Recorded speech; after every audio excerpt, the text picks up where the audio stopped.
আনমনে হেঁটে চলেছি রেল লাইনের উপর দিয়ে, আর দু চোখ বেয়ে অশ্রু ফোঁটা টপ টপ করে গাল বেয়ে নেমে চলেছে। গন্তব্য রেল স্টেশনের দিকে চলে যাচ্ছি, আমার নিজের শহর ছেড়ে, যেখানে নিজের মানুষের অবহেলার কারণে আমাকে শহর ছেড়ে চলে যেতে হচ্ছে। ট্রেন চলে এসেছে, আমি চোখ মুছে ট্রেনে উঠে পড়লাম। এবার আমি আমার পরিচয়টা দিয়ে নেই। আমি নীলয় হাসান নীল, অনার্স দ্বিতীয় বর্ষে পড়ি। আমার মা বাবা থাকতেই আমি অনাথ, তাদের থেকে অনেক দূরে চলে যাব যেন আমার মতো একজন কুলাঙ্গার ছেলে তাদের পরিচয় না দেয়। ট্রেন থেকে নেমে পড়লাম। সাইনবোর্ডে তাকিয়ে দেখি এই জায়গার নাম চাঁদপুর। আমি কিছুক্ষণ স্টেশনে এক চেয়ারে বসে বসে মা বাবা আর ছোট ভাইটার কথা মনে করতেছি, আর দু চোখ বেয়ে শুধু পানি পড়ছে। শুধু একটা মানুষের জন্য আমাকে আমার মা বাবা নিজের বাড়ি থেকে তাড়িয়ে দিলেন। তবে আমিও ভেবে নিয়েছি কোনোদিন নিজের শহরে যাব না, আর মা বাবাকে আমার এই চেহারাটা দেখাবো না। আর যে মানুষটার জন্য আমার কাজ এই অবস্থা হয়েছে তাকে আমি কোনোদিনও ক্ষমা করব না, আজীবন ঘৃণা করেই যাব। এখন একটা থাকার জায়গা করতে হবে, তারপর কলেজে ভর্তি হবে। কিন্তু কে সাহায্য করবে আমাকে? আমি তো কাউকে চিনি না এখানে। এবার স্টেশন থেকে বেরিয়ে শহরের দিকে যাচ্ছি। এভাবে হাঁটতে হাঁটতে কখন যে রাত হয়ে যায় মনে নাই। আমি রাস্তার ল্যাম্প পোস্টের নিচে দাঁড়িয়ে আছি, আর তখন একটা মেয়ে দৌড়িয়ে এসে আমার পেছনে দাঁড়ালো। তারপর আমি সামনে তাকিয়ে দেখি দূরে মাতাল লোক মেয়েটাকে তাড়া করছিল। আমাকে দেখে লোক দূরে চলে গেল। এবার আমি মেয়েটার দিকে তাকালাম। ল্যাম্প পোস্টের আলোয় মেয়েটাকে অনেক সুন্দর লাগছে। আমি বললাম, আপনাকে কেন তাড়া করছিল ওই দুটো লোক? মেয়েটা কেঁদে কেঁদে বলল, আমি আমার এক বান্ধবীর বাসা থেকে আসছিলাম, আর তখনই এই মাতার লোক দুটি পিছু নেয়, আর তারপরে আপনার সাথে দেখা। বুঝলাম, আর কোনো সমস্যা নেই, আপনি এখন যেতে পারেন, লোক দুটো পালিয়ে গেছে। না, আমার খুব ভয় পাচ্ছে। আমি কোনোদিন রাতে এভাবে একা একা বের হইনি। খুব ভয় পাচ্ছে আমার। আপনি যদি কিছু মনে না করতেন, তাহলে আমাকে একটু বাড়ি পর্যন্ত দিয়ে আসবেন। আমি কিছুক্ষণ ভেবে, আসলেই মেয়েটা অনেক ভয় পেয়ে আছে, আর তাছাড়া একা একটা মেয়ে, তাই আর কিছু না ভেবে তার সাথে যেতে চাইলাম। আপনার নাম কি জানতে পারি? নীল, আপনার নাম কি? আমার নাম রোমনা। আমি অনার্স প্রথম বর্ষে পড়ি। বাড়িতে বাবা আর ছোট একটা বোন আছে। আপনার? আমি অনার্স দ্বিতীয় বর্ষে পড়ি, আর আমি এতিম, আমার কেউ নেই। মিথ্যা বললাম, কারণ যারা আমাকে বিনা দোষে বাড়ি থেকে বের করে দিতে পারে তাই তাদের পরিচয় না দেওয়াই শ্রেয়। এবার মেয়েটির দিকে তাকিয়ে দেখি মেয়েটি আমার দিকে এক দৃষ্টিতে তাকিয়ে আছে, হয়তো আমার উপর মায়া হচ্ছে। হাঁটতে হাঁটতে রোমানের বাসায় চলে আসলাম। রোমানারা বেশি বড়লোক না, আবার বেশি গরিবও না, মোটামুটি এরকম শহরে ভালোভাবে চলাফেরা করা যাবে। আমি রোমানাকে বাড়ি দিয়ে যখনই চলে আসবো তখনই রোমানা আমাকে ডাকলো আর বলল, আমাদের এখানে আজকে রাতটা খেয়ে তারপর না হয় চলে যাবেন। অবশ্য আমারও প্রচুর ক্ষুধা পেয়েছে, তাই সেই সকালে ভাতের বদলে বাবার কাছে মার খেয়ে বের হয়েছি। তাই আর মানা করতে পারলাম না। বাসার মধ্যে ঢুকে দেখি সুন্দর একটা বাড়ি, সবকিছুই সাজানো গোছানো। তারপর রোমানা তার আম্মুকে সবকিছু বলল, আর আমাকে দেখে দিল। রোমানার আম্মু আমার কাছে এসে কাঁদতে কাঁদতে বলল, আমার মেয়েকে বাঁচিয়ে তুমি অনেক বড় সাহায্য করলে বাবা। তোমার প্রতি আমরা সারা জীবন ঋণী হয়ে থাকবো। সি সি খালাম্মা, কি বলছেন এসব? মা কোনোদিনও ছেলের কাছে ঋণী থাকতে পারে? আমি তো আপনার ছেলের মতোই, তাই না? তখনই রোমানা এসে বলল, আহ মা, সেই কখন থেকে ক্ষুধা পেয়েছে, তাড়াতাড়ি খেতে দাও। আমি হাত মুখ ধুয়ে টেবিলে বসে খাবারের জন্য অপেক্ষা করছি, আর তখনই রোমানার বাবা আসলো। আমি আবার সব বাবাকেই একটু ভয় পাই, তাই সাথে সাথেই দাঁড়িয়ে গেলাম। রোমানা, কে এই ছেলে? তাকে তো কোনোদিন দেখিনি আমাদের এলাকায়। তারপর রোমানা তার বাবাকে সব ঘটনা খুলে বলল, আর তখন রোমানার বাবা বলল, তোমার যেহেতু কেউ নাই, তো কি হয়েছে? আমরা তো আছি। রোমানার বাবার এরূপ কথা শুনে খুব খুশি হলাম, আর আমরা সবাই মিলে খেতে বসলাম। তখন রোমানার বাবা বলল, তোমার যখন থাকার কোনো জায়গা নেই, তাহলে আমাদের এখানে থাকবে, আর সকালে কলেজ করবে, আর বিকাল থেকে রাত পর্যন্ত আমার সাথে আমার ব্যবসায় সাহায্য করবে। আমি রোমানার বাবার কথা শুনে খুব খুশি হলাম। যাক, অন্তত থাকার জায়গার একটা কাজ তো পেলাম। তারপরে রাতের খাবার খেয়ে রোমানা আমাকে একটা রুমে নিয়ে গেল। দুজনে মিলে রুমটা একটু গোছালাম। আসলে রোমানা মেয়েটা অনেক সুন্দর আর অনেক ভালো, তবে রোমানা আমার দিকে একটু পর পর আর চোখে তাকাচ্ছে আর মিটমিট করে হাসছে। সকালে উঠে ফ্রেশ হয়ে হালকা নাস্তা করে রোমানার সাথে তাদের কলেজে গেলাম। ভর্তির কাজ সব শেষ হলে 3টে ক্লাস করে বাইরে এসে দেখি রোমানা আমার জন্য বাইরেই দাঁড়িয়ে আছে। কেমন হলো আজকে ক্লাসগুলো? অনেক ভালো, আর কলেজটাও অনেক সুন্দর, খুব ভালো লাগছে আমার। তারপর কলেজ থেকে এসে দুপুরের খাবার খেয়ে খালুজানের অর্থাৎ রিমির বাবার সাথে তাদের দোকানে গেলাম। খালুর দোকানটা অনেক বড়, তাই আমি খালুর কাজে সাহায্য করলাম। এভাবেই চলতে থাকে আমার নতুন জীবন। এখন আমি অনার্স ফাইনাল ইয়ার পড়ি, আর রোমানা তৃতীয় বর্ষ। রোমানার মা বাবা আমাকে অনেক ভালোবাসে, একদম তাদের নিজের ছেলের মতো। আর রোমানার ছোট বোনটা তো আমাকে সারা কিছুই বোঝে না, সবসময় ভাইয়া ভাইয়া করে। আমিও তাকে খুব ভালোবাসি। রোমানার ছোট বোনের নাম হলো মিনি। তবে রোমানার ব্যবহার দেখে আমি খুব অবাকই হই, মেয়েটা এত ভালো। আর মাঝে মাঝে রোমানার আচরণ দেখে মনে হয় রোমানা আমাকে খুব ভালোবাসে। আমার কখন কি লাগবে সবসময় চোখে চোখে রাখবে, কেয়ার করবে, মিষ্টি শাসন করবে। রোমানার মিষ্টি শাসন আর কেয়ারগুলো খুব ভালো লাগে। একদিন আমি কলেজে এক মেয়ে বন্ধুর সাথে কথা বলছি আর সামনের গেটের দিকে যাচ্ছি, আর তখনই দেখি সামনে রোমানা, কিন্তু তার চোখ দিয়ে অনবরত পানি বের হচ্ছে। আমি আমার বন্ধুর কাছ থেকে বিদায় নিয়ে যে রোমানার কাছে যাব, তখনই ঠাস, রোমানা আমার অনেক জোরে একটা থাপ্পড় মারলো। থাপ্পড় মেরেই রোমানা চলে গেল বাসায়। আর আমি মাথা নিচু করে দাঁড়িয়ে আছি, চোখ দিয়ে দুফোঁটা নোনা জল বেরিয়ে আসলো। আবার সেই পুরনো কথা মনে করে দিল। 2 বছর আগে ঠিক একইভাবে আমাকে চড় মেরেছিল আমার এক খুবই কাছের মানুষ। খুব কষ্ট পেয়েছিলাম তখন। রোমানা আমাকে থাপ্পড় মারলো, কিন্তু 2 বছর আগে আমাকে এভাবে থাপ্পড় মেরেছিল, তখন 1000 গুণ কষ্ট পেয়েছিলাম। কলেজের পর আমি আর রোমানাদের বাড়ি যাইনি, একটা ট্রেন লাইনে বসেছিলাম। বসে থাকতে থাকতে আজ আর খালুর দোকানে যাওয়া হলো না। রোমানা আমাকে থাপ্পড় মেরেছে, এই জন্য আমি কষ্ট পাইনি। আমাকে থাপ্পড় মেরে আমাকে পুরনো কথা মনে করে দিয়েছে, তাই খুব কষ্ট হচ্ছে। তাই বসে আছি আর সিগারেট খাচ্ছি। হঠাৎ করে ফোনটা বেজে উঠলো, হাতে নিয়ে দেখি রোমানা ফোন দিয়েছে। আমি রিসিভ না করে ফোনটা সাইলেন্ট করে রেখে দিলাম। আবার পুরনো কথা ভাবছি, ভাবতে ভাবতে রাত 10টা বেজে গেল। এবার ফোন হাতে নিয়ে দেখি খালুজানের 6 বার কল দিয়েছে। আবার ফোন এসেছে খালুর, আমি রিসিভ করলাম। খালু বলল, নীল, তুমি কোথায়? কত টেনশন হচ্ছে তুমি জানো? তাড়াতাড়ি বাসায় আসো। জি খালু, আসছি। কিছুক্ষণ হাঁটার পর বাড়িতে চলে আসলাম। কলিং বেল চাপতেই খালা দরজা খুলে দিল। কোথায় ছিলে তুমি বাবা? সে কখন থেকে বসে আছি। যাও, হাত মুখ ধুয়ে আসো। জি খালা, আসছি। তারপর ভেতরে ঢুকতেই মিনি আমার পিচ্চি বোনটা দৌড়ে এসে আমাকে জোরে ধরে কান্না করছে আর বলছে, ভাইয়া, কোথায় ছিলে তুমি? জানো আমি কত কান্না করছি তোমার জন্য, আর আপু তো এখনো কান্না করছে তুমি আসোনি তাই। আর হবে না আমার পাগলি বোনটা, এবারের মতো ক্ষমা করে দাও আমাকে। কিন্তু রোমানার কান্না করছে শুনে খুব খারাপ লাগছে। আমি এবার রোমানার রুমের দিকে গেলাম আর রোমানা বলে ডাক দিলাম। রোমানা আমার দিকে যেই তাকালো আমি তো ভয় পেয়ে গেলাম। রোমানার চোখ লাল ও ফুলে আছে, হয়তো কান্না করেই এই অবস্থা হয়েছে। এবার রোমানা দৌড়ে এসে আমাকে জোরে ধরে জোরে জোরে কান্না করে দিল। আমি তো বেশ অবাক হলাম। কোথায় ছিলে তুমি জান? আমি কত টেনশনে ছিলাম। আমি মনে করেছি তুমি আমাকে ছেড়ে চলে গেছো। তুমি আমায় ছেড়ে কখনো যাবে না, আগে প্রমিস করো। আমি রোমানাকে বুক থেকে সরিয়ে নিয়ে বললাম, কোথায় যাব আমি? তোমরা ছাড়া তো আর কেউ নেই আমার, তাহলে কোথায় যাব বলো? মনে থাকে যেন, আর যেখানে যাবে আমাকে বলে যাবে। তাহলে আমাকে কলেজে ওইভাবে সবার সামনে থাপ্পড় মারলে কেন? তাহলে তুমি ওই মেয়েটার সাথে অমন ভাবে হেসে কথা বলছিলে কেন? তুমি জানো কতটা কষ্ট হয়েছিল? কই হেসেই কথা বলছি, আরো তো আমার ক্লাসমেট, ওর সাথে তো কথা বলতেই পারি। আর ওর সাথে কথা বলেছি বলে তো তোমার কি? আমার কি মানে? আমি তোমাকে ভালোবাসি, আমার নিজের জীবনের থেকেও তোমাকে ভালোবাসি। তোমার সরলতাকে আমি ভালোবেসে ফেলেছি। এবার আমি রোমানার থেকে এক ঝটকায় দূরে সরে বললাম, কি বলছো এসব? তুমি জানো তুমি কি বলছো? আরে হয় না রোমানা, আমি একজন এতিম। তোমার বাবা আমাকে আশ্রয় দিয়েছেন, আমি তার সাথে বিশ্বাসঘাতকতা করতে পারবো না। আর তাছাড়া তোমার বাবা জানতে পারলে আমাকে কোনো দিনও ক্ষমা করবেন না। আমাকে তুমি ভুলে যাও। রোমানা এবার জোরে জোরে কান্না করতে লাগলো আর বলল, আমি বাবাকে সব বুঝিয়ে বলবো, প্লিজ আমাকে ফিরিয়ে দিও না। প্লিজ রোমানা, এমন পাগলামি করো না। আর সবাই বাড়িতে আছে, কেউ শুনে ফেলে দিলে আমরা সবাই ভুল বুঝবে রোমানা। আমি আর কথা না বাড়িয়ে যে রোমানার রুম থেকে বাইরে আসবো, তখন দেখি রোমানার মা দরজার পেছনে দাঁড়িয়ে আছে, হয়তো সব শুনে ফেলে দিছে। আমি রোমানার মার দিকে তাকিয়ে দেখি রোমানার মা কান্না করছে, হয়তো রোমানার চোখে পানি রোমানার মাও সহ্য করতে পারেনি। আমি রোমানার মার কাছে গিয়ে বললাম, খালাম্মা, রোমানার কোনো দোষ নেই, সব দোষ আমার, ওকে কিছু বলবেন না। আর কাল সকালে আমি এই শহর ছেড়েই চলে যাব, শুধু আজকের রাতটুকু থাকতে দিন। খালাম্মা কিছু বলবো না, শুধু চোখ দিয়ে পানি পড়ছে। আমি এই বলেই নিজের রুমে চলে আসলাম আর রুমের দরজা বন্ধ করে দিলাম আর কান্না করতে লাগলাম।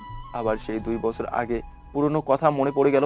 সেদিনও ঠিক এভাবেই আমাকে একজন জড়িয়ে ধরেছিল আর এই কথাগুলো বলেছিল, তবে সেই কথাটা মিথ্যা আর অভিনয় হতে পারে, এটাই আমার ন্যায্য পাওনা। পুরনো কথা ভাবতে ভাবতে আমার চোখ দিয়ে অনবরত পানি পড়ছে। এভাবেই সারা রাত কাটিয়ে দিলাম। আর এদিকে রোমানার মা রাতে ঘটে যাওয়ার সব কাহিনী রোমানার আব্বুকে বলল। রোমানার আব্বু বলল, ছেলেটা বেশ ভালো, খুব সহজ সরল, যেটা বলি সেইটা শুনে, কোনোদিন কথার প্রতিখেলাপ করেনি। আর ছেলেটা ভালো শিক্ষিত, রোমানার সাথে ভালো মানাবে।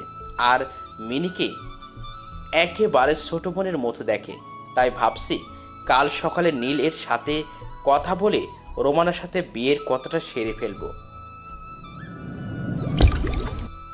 পরের দিন খুব সকালে উঠে আমি আমার ব্যাগপত্র গুছিয়ে রোমানার বাবার জন্য একটা চিঠি লিখে যেটা বিছানার উপর বাড়ি থেকে বেরিয়ে পড়লাম। আবার রেল স্টেশনের দিকে হাঁটতে থাকলাম। আবার কোনো অন্য শহরে চলে যেতে হবে, এটা ভেবেই খুব কান্না পাচ্ছে যে রোমানা মেয়েটা খুব ভালোবাসে আমায়। আর পাগলি বোনটাকেও খুব মিস করব, খালাখালুকে খুব মনে পড়বে। কিন্তু কিছু করার নেই, আমি ট্রেনের জন্য স্টেশনে বসে আছি। ট্রেন আসতে 1 ঘন্টা দেরি হবে। আর দিকে রোমানার মা ঘুম থেকে উঠে রোমানার কাছে গিয়ে কাল রাতের কথা বলল রোমানার কাছে। রোমানা তা শুনে প্রায় পাগলের মতো হয়ে গেল। খুশিতে তার মাকে জড়িয়ে ধরলো। এবার রুমানা দৌড়িয়ে নীলের রুমে গেল। আর যখনই দরজায় নক করতে যাবে তখন দেখে দরজা খোলা রয়েছে। রুমানা তখন রুমের ভিতরে যেয়ে দেখে নীল নেই, আর নীলের জামা কাপড়, ব্যাগ, বই পত্র কিছুই নেই। তখনই চোখ গেল বিছানার উপর। রুমানা চিঠিটা হাতে নিয়ে পড়তে থাকলো। চিঠি পড়া শেষে রুমানা চিৎকার দিয়ে আম্মু ও বলে ডাক দিয়ে বেহুশ হয়ে পড়ে গেল। সাথে নীলে রুমে গিয়ে দেখে রুমানা বেহুশ হয়ে পড়ে আছে। রুমানার মা সাথে সাথে রুমানাকে খাটে উপরে তুললো। রুমানার বাবা রুমানার হাতে একটা কাগজ দেখলো, আর কাগজটা খুলে দেখে একটা চিঠি। রুমানার বাবা চিঠি পড়তে লাগলো। শ্রদ্ধেয় খালুজান, প্রথমেই সালাম নেবেন। আশা করি আপনি এতক্ষণ সব জেনে গেছেন। এতে রোমানার কোনো দোষ নেই খালুজান, তাই আমি এ শহর থেকে চলে যাচ্ছি। আর কোনোদিন হয়তো দেখা হবে না, তাই এই এতিম ছেলেটাকে ক্ষমা করে দিবেন আর নিজের শরীরের দিকে একটু খেয়াল রাখবেন। এতিম ছেলে। রুমানার বাবা চিঠিটা পড়া মাত্রই প্রথমে বাস স্ট্যান্ডে গেল খুঁজতে, কিন্তু পেল না। তারপর রেল স্টেশনের দিকে গেল, আর তখন দেখলো নীল একটা বেঞ্চের উপরে মাথা নিচু করে বসে আছে। রুমানার বাবা নীলের কাছে গিয়ে মাথায় হাত বুলায়, আর তখনই নীল উপরে তাকিয়ে দেখে খালুজান। খালু, আপনি এখানে? আমার ছেলেটাকে নিয়ে নিতে এসেছি। কিছুই তো বুঝলাম না। কাল রাতে রোমানার মা সব বলেছে আমায়, আর তখন ভাবলাম আমার মেয়ের জন্য এর থেকে ভালো ছেলে কেউ নেই, তাই আমার মেয়ের জামাইকে নিতে এলাম। কিন্তু খালু, আমি একজন এতিম। আর কিছুই বলতে দিল না। চুপ! আর কোনো দিন নিজেকে এতিম বলবে না, আমরা কেউ নয় তোমার। তারপর আমি খালুকে জড়িয়ে ধরলাম। তারপর আমি আর খালু বাড়িতে চলে আসলাম। এসে দেখি 2 মহারানী আমার উপর রাগ করে আমার সাথে কথা বলছে না। আমি প্রথমে মিনির কাছে গেলাম, তারপর আমার বোনটাকে কোলে তুললাম। আর যেই 2 গালে 2টা পাপ্পি দিয়েছি, আর অমনি হেসে দিল। যাক বাবা, ছোটটার তো রাগ ভাঙতে পারলাম, এখন বড়টাকে দেখতে হবে। আমি রোমানার রুমে গেলাম, যে দেখি রোমানার চোখ লাল হয়ে আছে। বুঝতে পারলাম খুব কান্না করছে। আমি চলে যাওয়ার পর আমি এবার রোমানার সামনে গিয়ে বললাম, সরি রোমানা, আর কোনোদিন তোমায় ছেড়ে যাবো না। দেখলাম রোমানার কোনো পাত্তাই নেই, তাই রোমানার হাত ধরে সোজা আমার বুকে টেনে নিলাম। রোমানা সারানোর জন্য চেষ্টা করছে, বাট পারছে না। প্লিজ রোমানা, আমায় তুমি ক্ষমা করে দাও, আর কথা দিচ্ছি আর কোনো দিন তোমায় ছেড়ে যাবো না। না, তোমার কোনো ক্ষমা নেই, আর আমি আপনাকে ভালোবাসি না। সত্যি ভালোবাসো না? না। তাহলে আর কি করা, আবার চলে যাই, আর কোনোদিন আসবো না। এই কথা বলে যেই আসতে যাব, আর তখনই রোমানা আমাকে শক্ত করে জড়িয়ে ধরলো। না, তোমাকে কোনো দিন যেতে দেব না। তোমাকে শক্ত করে জড়িয়ে ধরে রাখবো। আমিও পাগলিটাকে শক্ত করেই জড়িয়ে ধরলাম। হঠাৎ করে রোমানার ছোট বোন মিনি চলে আসলো। কি ভাইয়া, বউকে পেয়ে নিজের বোনকে ভুলে গেলে? আরে আমার পিচ্চি বুড়িটা, তোমাকে আমি ভুলে যেতে পারি? তুমি আমার কলিজার ছোট্ট পিচ্চি বোন। এই বলে মিনিকে কোলে তুললাম। আর সেই সময় 2 বোন আমার 2 গালে একটা করে পাপ্পি দিল। তারপর দুজনকে জড়িয়ে ধরলাম। সবাই মিলে রাতে খাবার খাচ্ছি, তখন রোমানার বাবা বলল, আগামী পরশুদিন তোমাদের বিয়ে, তোমাদের কোনো আপত্তি আছে? রোমানা দেখলাম লজ্জায় মাথা নিচু করে বসে আছে। আমি বললাম, না খালু, আমার কোনো আপত্তি নেই। রোমানার আপত্তি আছে কিনা শোনেন। রোমানা লজ্জা মাখা কণ্ঠে বলল, না, আমারও কোনো আপত্তি নেই। তারপর আমরা খাবার খেয়ে যে যার রুমে গিয়ে শুয়ে পড়লাম। কিছুক্ষণ পর আমার রুমে দরজা খোলার আওয়াজ পেলাম। তাকে দেখি রোমানা আমার রুমে আসছে। রোমানা, তুমি এখানে এই রাতে কি করছো? হ্যাঁ, কেউ দেখে ফেললে কি বলবে? হুম? কেউ দেখবে না, আর আমি আমার হবু বরকে রুমে আছি, তাতে কার কি আসে যায়? কিন্তু আমাদের এখনো বিয়ে হয়নি তো, তুমি যাও এখন, কেউ দেখলে খারাপ ভাববে। না, আমি যাব না। যদি তুমি আজকের মতো কাল সকালেও যদি তুমি চলে যাও, তাই আমি আজ রাতে তোমার সাথে থাকবো। কি কি বলছো তুমি? তোমার মাথা ঠিক আছে? বিয়ের আগে একটা ছেলে আর একটা মেয়ে একসাথে ঘুমাবে? আর আমি কোথাও যাব না তোমাকে ছেড়ে। তা আমি শুনবো না। আমি আজ এখানে তোমার সাথে ঘুমাবো। আর কেউ যদি আমাকে রাখতে না চায়, তাহলে আমি সারা রাত বসে বসে কান্না করব। আচ্ছা ঠিক আছে, তুমি বিছানায় ঘুমাও, আমি নিচে শুয়ে পড়ছি। না, তুমি আমার সাথে বিছানায় ঘুমাবে। ওই চিল্লাচ্ছ কেন? কেউ শুনে ফেলবে। তুমি বিছানায় না আসলে আমি আরো চিল্লাবো। আচ্ছা ঠিক আছে, বিছানায় ঘুমাবো। এবার আমি বিছানায় গিয়ে খাটের এক পাশে শুয়ে পড়লাম, আর রোমানা আমার এক পাশে শুয়ে পড়লো। শুয়ে শুয়ে দুজনে গল্প করছি, আর তখনই রোমানা আমাকে জড়িয়ে ধরলো। আমিও রোমানাকে জড়িয়ে ধরলাম। তারপর রোমানা মুখ উঠিয়ে আমার দিকে এক দৃষ্টিতে তাকিয়ে আছে, আর আস্তে আস্তে রোমানা আমার এত কাছে চলে আসলো, রোমানার নিঃশ্বাসের শব্দ শোনা যাচ্ছে, আর গরম নিঃশ্বাস আমার মুখ আশ্রিয়ে পড়ছে। তারপর রোমানা আমার ঠোঁটে ঠোঁট রাখলো।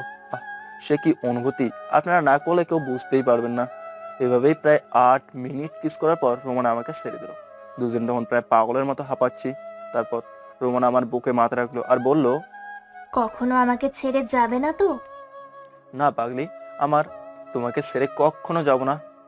তাই বলে রোমানাকে শক্ত করে বুকের সাথে জড়িয়ে ধরলাম। রোমানা আমাকে শক্ত করে জড়িয়ে ধরলো। তারপর রোমানার কপালে একটা ভালোবাসার পরশ রেখে দিলাম আর ঘুমিয়ে পড়লাম। সকালে উঠে দেখি রোমানা এখনো ঘুমিয়ে আছে। কি অপূর্ব লাগছে রোমানাকে। চুলগুলো এলোমেলো ভাবে মুখের উপর রয়েছে। আমি রোমানার মাথায় আর একটা ভালোবাসা এঁকে দিলাম, আর তখনই রোমানা উঠে পড়লো। রোমানা উঠে আমার গালে একটা কিস করে উঠে ফ্রেশ হয়ে সকালে নাস্তা করে দুজনে একসাথে কলেজে গেলাম। আজ আমাদের বিয়ে হয়ে গেল। বেশি একটা আয়োজন করা হয়নি, ভালোভাবে আমাদের বিয়েটা সম্পূর্ণ হয়ে গেল। রোমানা এখন বাসর ঘরে অপেক্ষা করছে, আর আমি ছাদের উপর বসে বসে পুরনো কথা ভাবছি। আর দু চোখ দিয়ে অঝোর ধারায় পানি পড়ছে। হঠাৎ করে কারো হাত আমার কাঁধের উপর অনুভব করলাম। তাড়াতাড়ি করে চোখের পানি মুছে ফেলে পেছনে ঘুরে দেখি রোমানা দাঁড়িয়ে আছে বিয়ের সাজে। রোমানা, তুমি এখানে কেন আসলে? আমি এখনই নিচে নামছিলাম। তুমি কান্না করছো কেন? কোনো অন্যায় করেছি আমরা বা আমি? এই পাগলি, তুমি অন্যায় করবে কেন? তোমার তো আমি খুব ভালোবাসি। তাহলে কান্না করছো কেন? আসলে আমার মা বাবার কথা খুব মনে পড়ছে, তাই একটু কান্না পাচ্ছিল। কান্না করে আর কি হবে? চলো নিচে চলো। চলো। না, আমি যাব না। কেন যাবে না? আমাকে কোলে নিয়ে যেতে হবে। রোমানাকে কোলে নিয়ে নিচে চলে আসলাম। তারপর বাসর ঘরে ঢুকে রোমানা আমার বুকে মাথা রেখে শুয়ে পড়লো। আমিও রোমানাকে জোরে ধরে শুয়ে পড়লাম। এভাবেই চলতে রইলো আমাদের সংসার জীবন। খুব সুখে জীবনযাপন করছিলাম। বিয়ের 7 মাস পর এখন রোমানাদের ব্যবসা এখন পুরোপুরি আমি দেখাশোনা করি। একদিন হঠাৎ করে কেউ পেছন থেকে নীল বলে ডাক দিল। আমি পেছনের দিকে তাকিয়ে বিরাট বড় শক খেলাম। মনে হলো আমি নিজে নিজেই হারিয়ে ফেলেছি। পিছনে তাকাতেই মেয়েটা আমাকে শক্ত করে জড়িয়ে ধরে হাউমাউ করে কান্না করতে লাগলো। হ্যাঁ, এই মেয়েটাই হলো নীলা। তুমি কোথা ছিলে এতদিন? তুমি জানো, তোমাকে আমি পাগলের মতো খুঁজেছি, কিন্তু তোমাকে কোথাও পাইনি। তুমি চলে যাওয়ার পর আমি তোমার জন্য প্রতি রাতে কান্না করেছি। আমার একটা ভুলের জন্য তুমি আমাকে এত বড় শাস্তি দেবে? আমি তো তোমার সাথে একটু মজা করেছিলাম, আর তুমি সেই মজা সিরিয়াসলি নিয়ে তুমি কেন আমায় ছেড়ে চলে আসলে? আমি নীলাকে সরিয়ে দিয়ে বললাম, দেখেন, আমার জীবনে অতীতে যা ঘটে গিয়েছে আমি সব ভুলে গেছি। আর তাছাড়া আমার এখন একটা ভবিষ্যৎ আছে, আমি এখন বিবাহিত। নীলা আমার কাছ থেকে এই কথা মনে হয় আশা করেনি, তাই নীলা আমার দিকে অবাক চোখে তাকিয়ে আছে আর দু চোখ বেয়ে পানি পড়ছে। আমি চাই না যে তুমি আমাদের বিবাহিত জীবনে দেওয়াল হয়ে দাঁড়াও। তোমার ওই দিনের ঘটনার পরে তোমাকে সবচেয়ে বেশি ঘৃণা হয়। তোমার কথা মনে পড়লে আমার প্রচন্ড রকমের রাগ হয়। আর তোমার জন্য আমার বাবা মা আমাকে ভুল বুঝলো, আমাকে বাড়ি থেকে তাড়িয়ে দিল। তাই তুমি আমার সামনেও আসবে না। তোমাকে আমার একদম সহ্যই হয় না, তাই তুমি না আসলে আমি বেশি খুশি হব। নীরব হয়ে শুধু কান্না করেই যাচ্ছে নীলা। কান্না করতে করতে চলে গেল। আমি হঠাৎ করে পিছনে তাকিয়ে দেখি রোমানা দাঁড়িয়ে, আর রোমানার চোখ দিয়ে টপ টপ করে পানি পড়ছে। হয়তো রোমানা সব শুনে ফেলেছে। আমি রোমানাকে দেখে কোনো অবাক হয়নি, কারণ সত্য কথা কোনোদিন চাপা থাকে না। এবার আমি রোমানার সামনে গেলাম।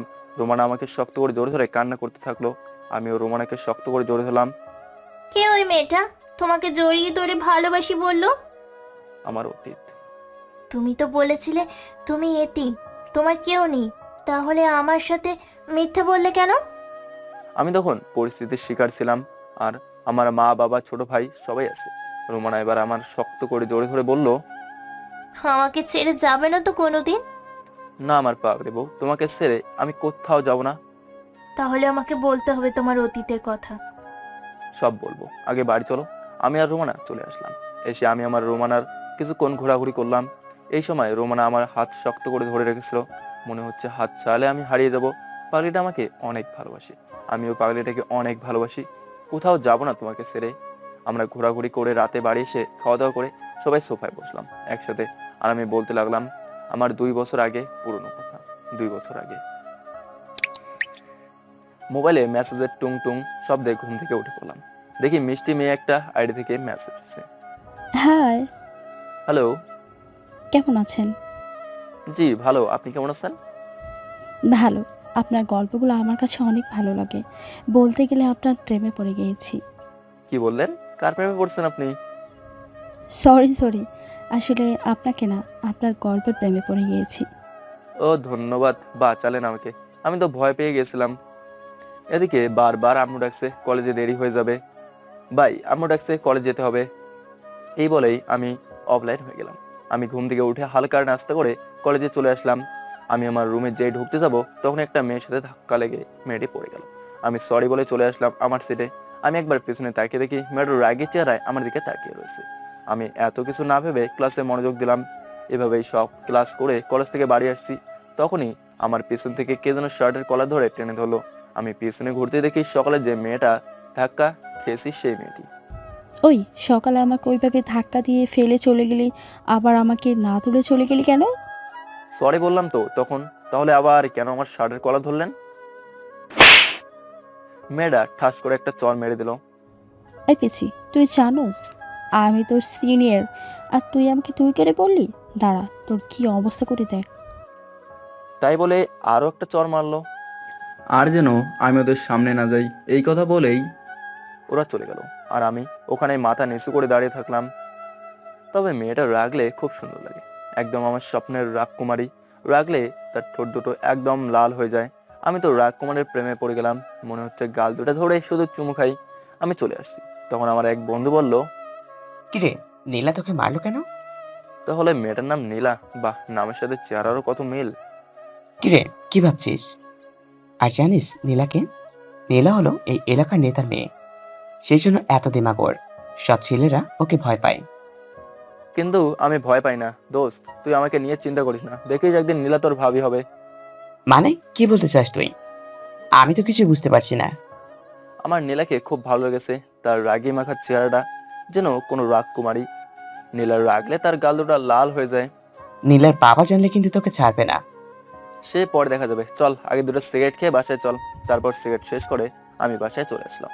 এসে ফ্রেশ হয়ে একটু ফেসবুকে ঢুকলাম। দেখলাম সকালে সে মিষ্টি মেয়ে আইডি থেকে মেসেজ এসেছে। দেখলাম সে অনলাইনে।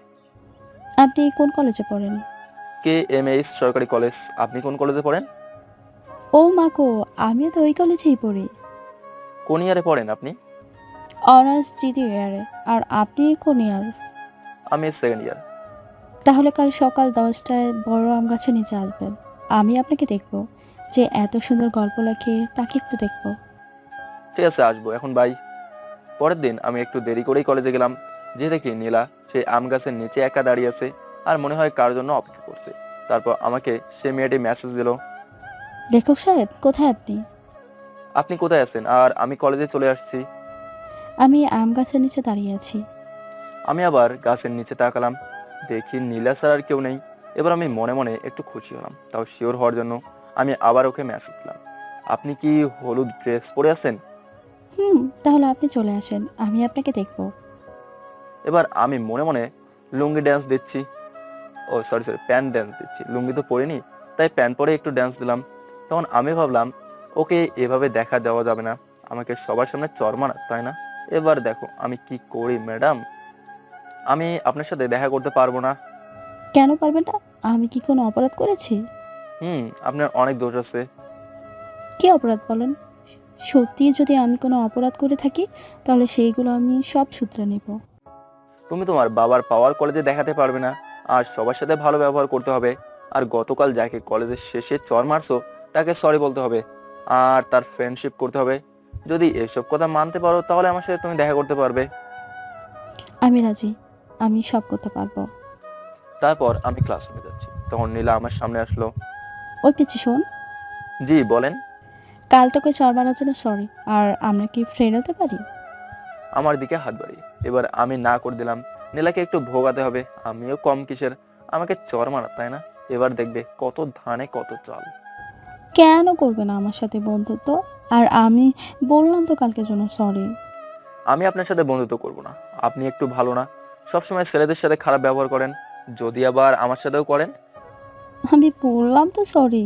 আর কালকে আমার মাথা ঠিক ছিল না, একটু রাগ করে বাসা থেকে বের হয়েছিলাম, তাই তোকে চটটা মারছিলাম। ও, তাহলে অন্যের উপর রাগ আমার উপর ঝাড়লেন? আমি আসলেই সরি। আর কোনোদিন তোকে কেন, আর কোনো ছেলেকে মারবো না। এবার তো আমার সাথে বন্ধুত্ব কর।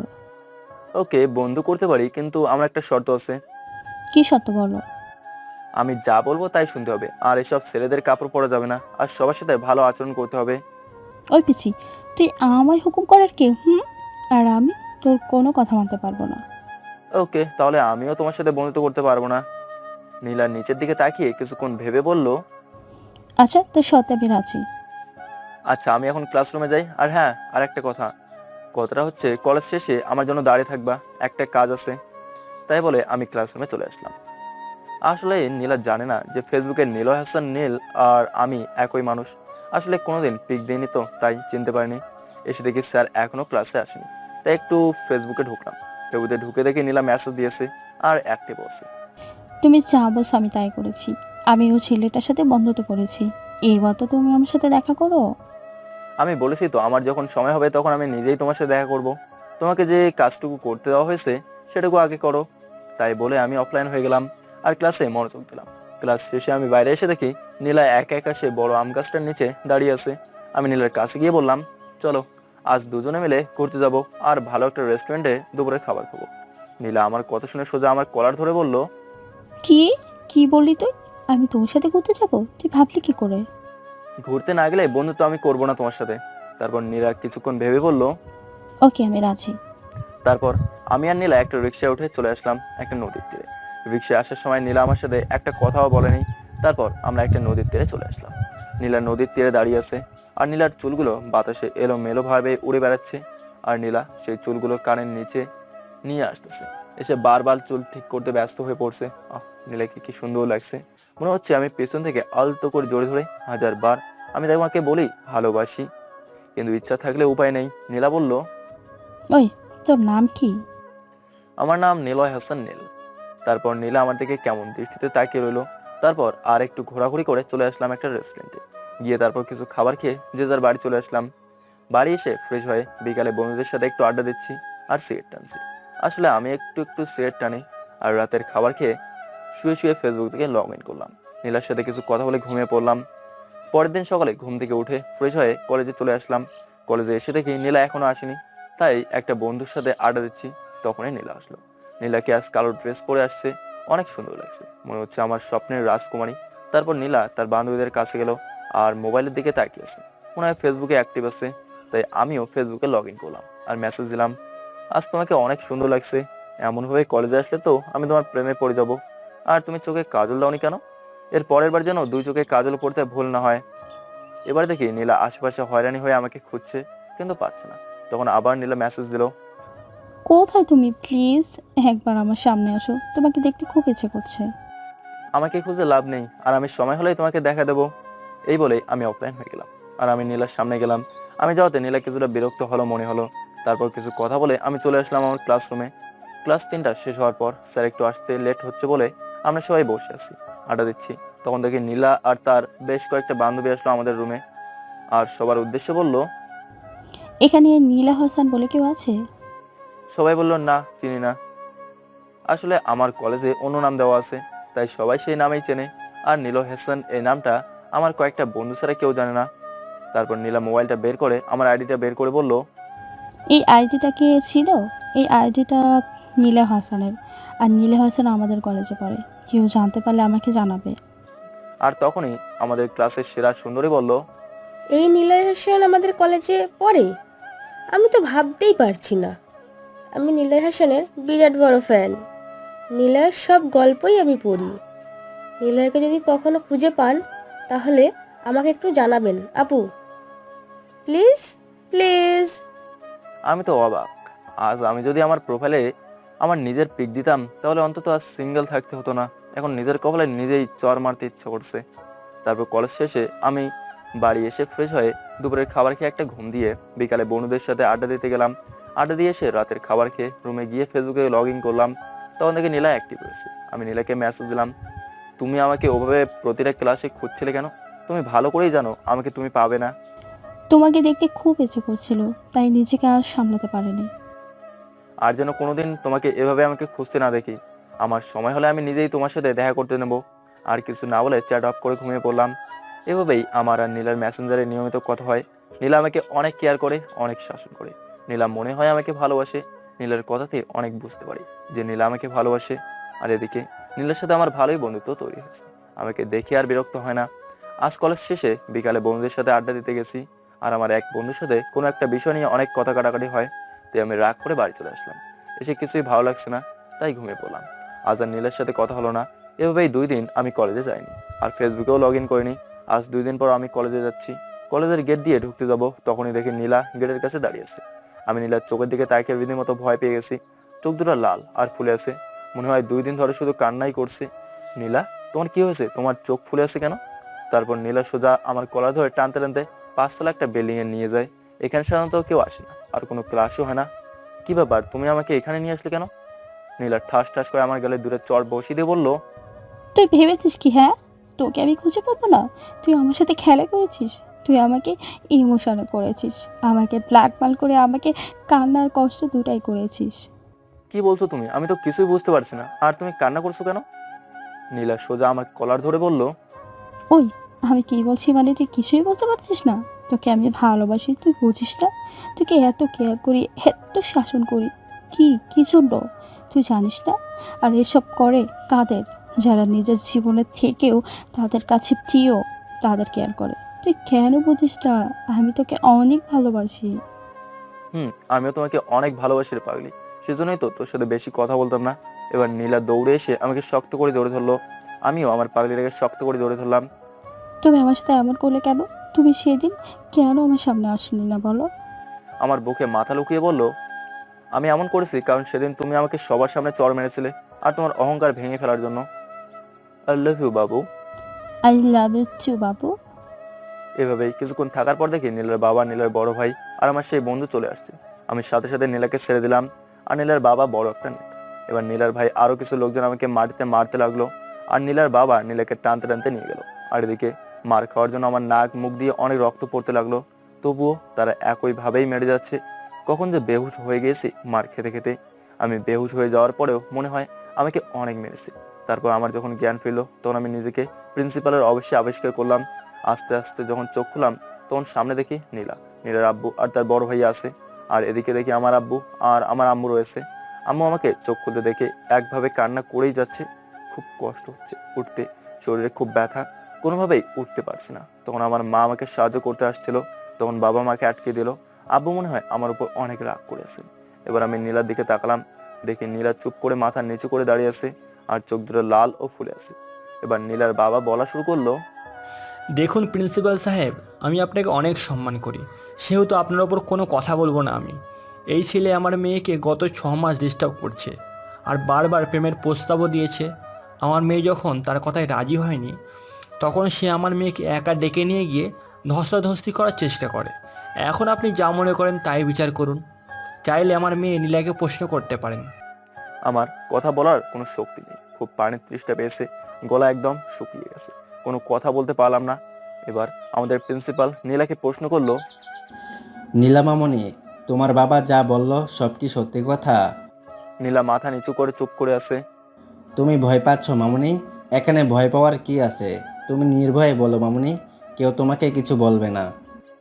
আমি নিশ্চিত ছিলাম যে নীলা আমাকে ভালোবাসে, সে মিথ্যা বলবে না। কিন্তু নীলা আমার ভালোবাসাকে অপমান করলো, আমার বিশ্বাসকে মাটি চাপা দিল, আমাকে মিথ্যা অপবাদে ফাঁসিয়ে দিল, যা আমি কোনোদিন নীলার কাছ থেকে আশা করিনি। হ্যাঁ স্যার, ওই ছোটো লোকের বাচ্চারা আমাকে প্রতিদিন ডিস্টার্ব করতো। আমি প্রতিদিন মানা করার পরেও আমাকে ডিস্টার্ব করতো।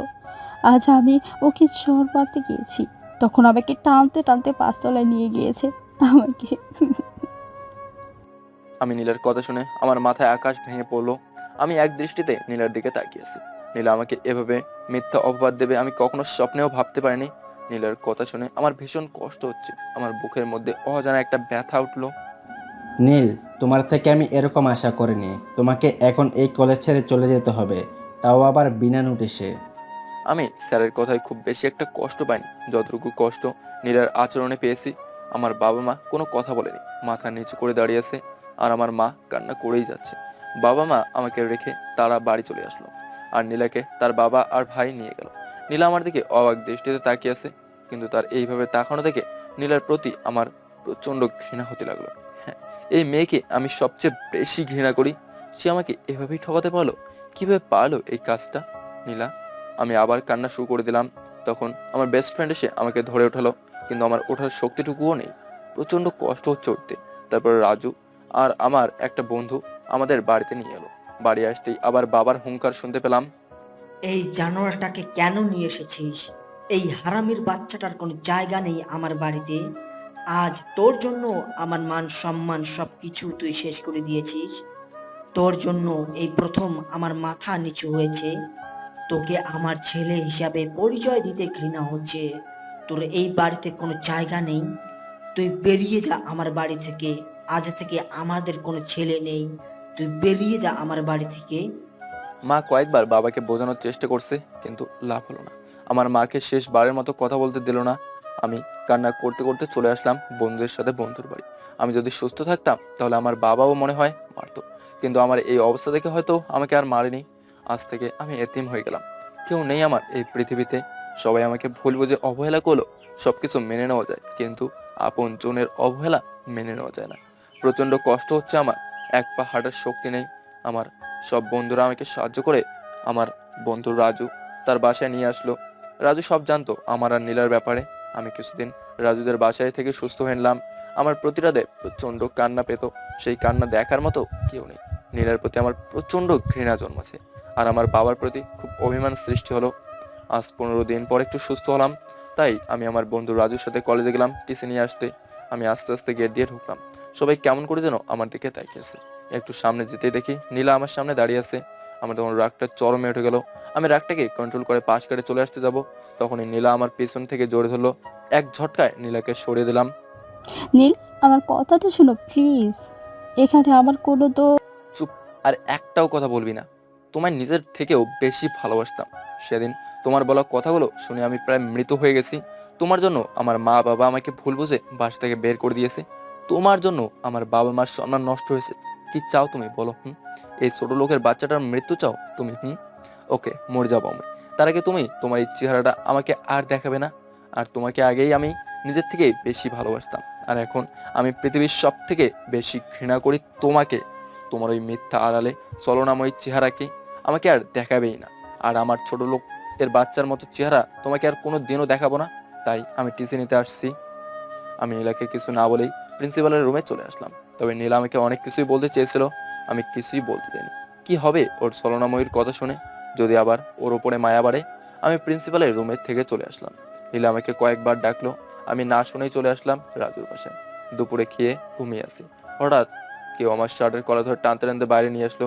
আমার নিজের বাবা আমাকে টানতে টানতে বাইরে নিয়ে এসে জোরে জোরে 2টা চড় মারলো। তুই আর কত জ্বালাবি? তুই আবার কালকে নীলাকে ডিস্টার্ব করেছিস, আবার জড়িয়ে ধরেছিস। তোর লজ্জা করে না? এত কিছু হওয়ার পর তুই আবার নীলার সাথে কথা বলেছিস। তুই আর এই শহরে থাকবি না।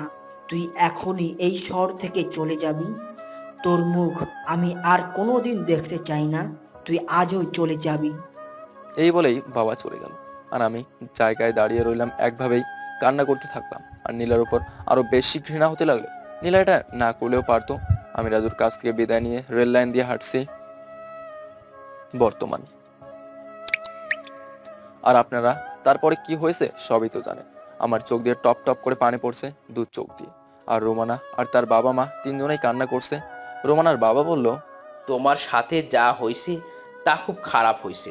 আর কোনোদিন নিজেকে এতিম বলবে না। এখন থেকে আমরা তোমার বাবা। এই বলে তারা চলে গেল। আর রোমানার সাথে সাথে আমাকে জড়িয়ে ধরে অযোধ্যারায় কান্না করতে লাগলো। এই পাগলি, কান্না করছো কেন? তোমার জীবনে এত কিছু ঘটে গেল আর তুমি আমাকে একদিনও বললে না। আমি কি তোমার এতই পর? এবার আমি রোমানাকে বাহু ধরে শক্ত করে ধরে বললাম, তুমি শুনে কষ্ট পাবে বলে আমি বলিনি। এখন চলো, ঘুমাতে হবে। ছাড়ো আমাকে, চলো রুমে যাই।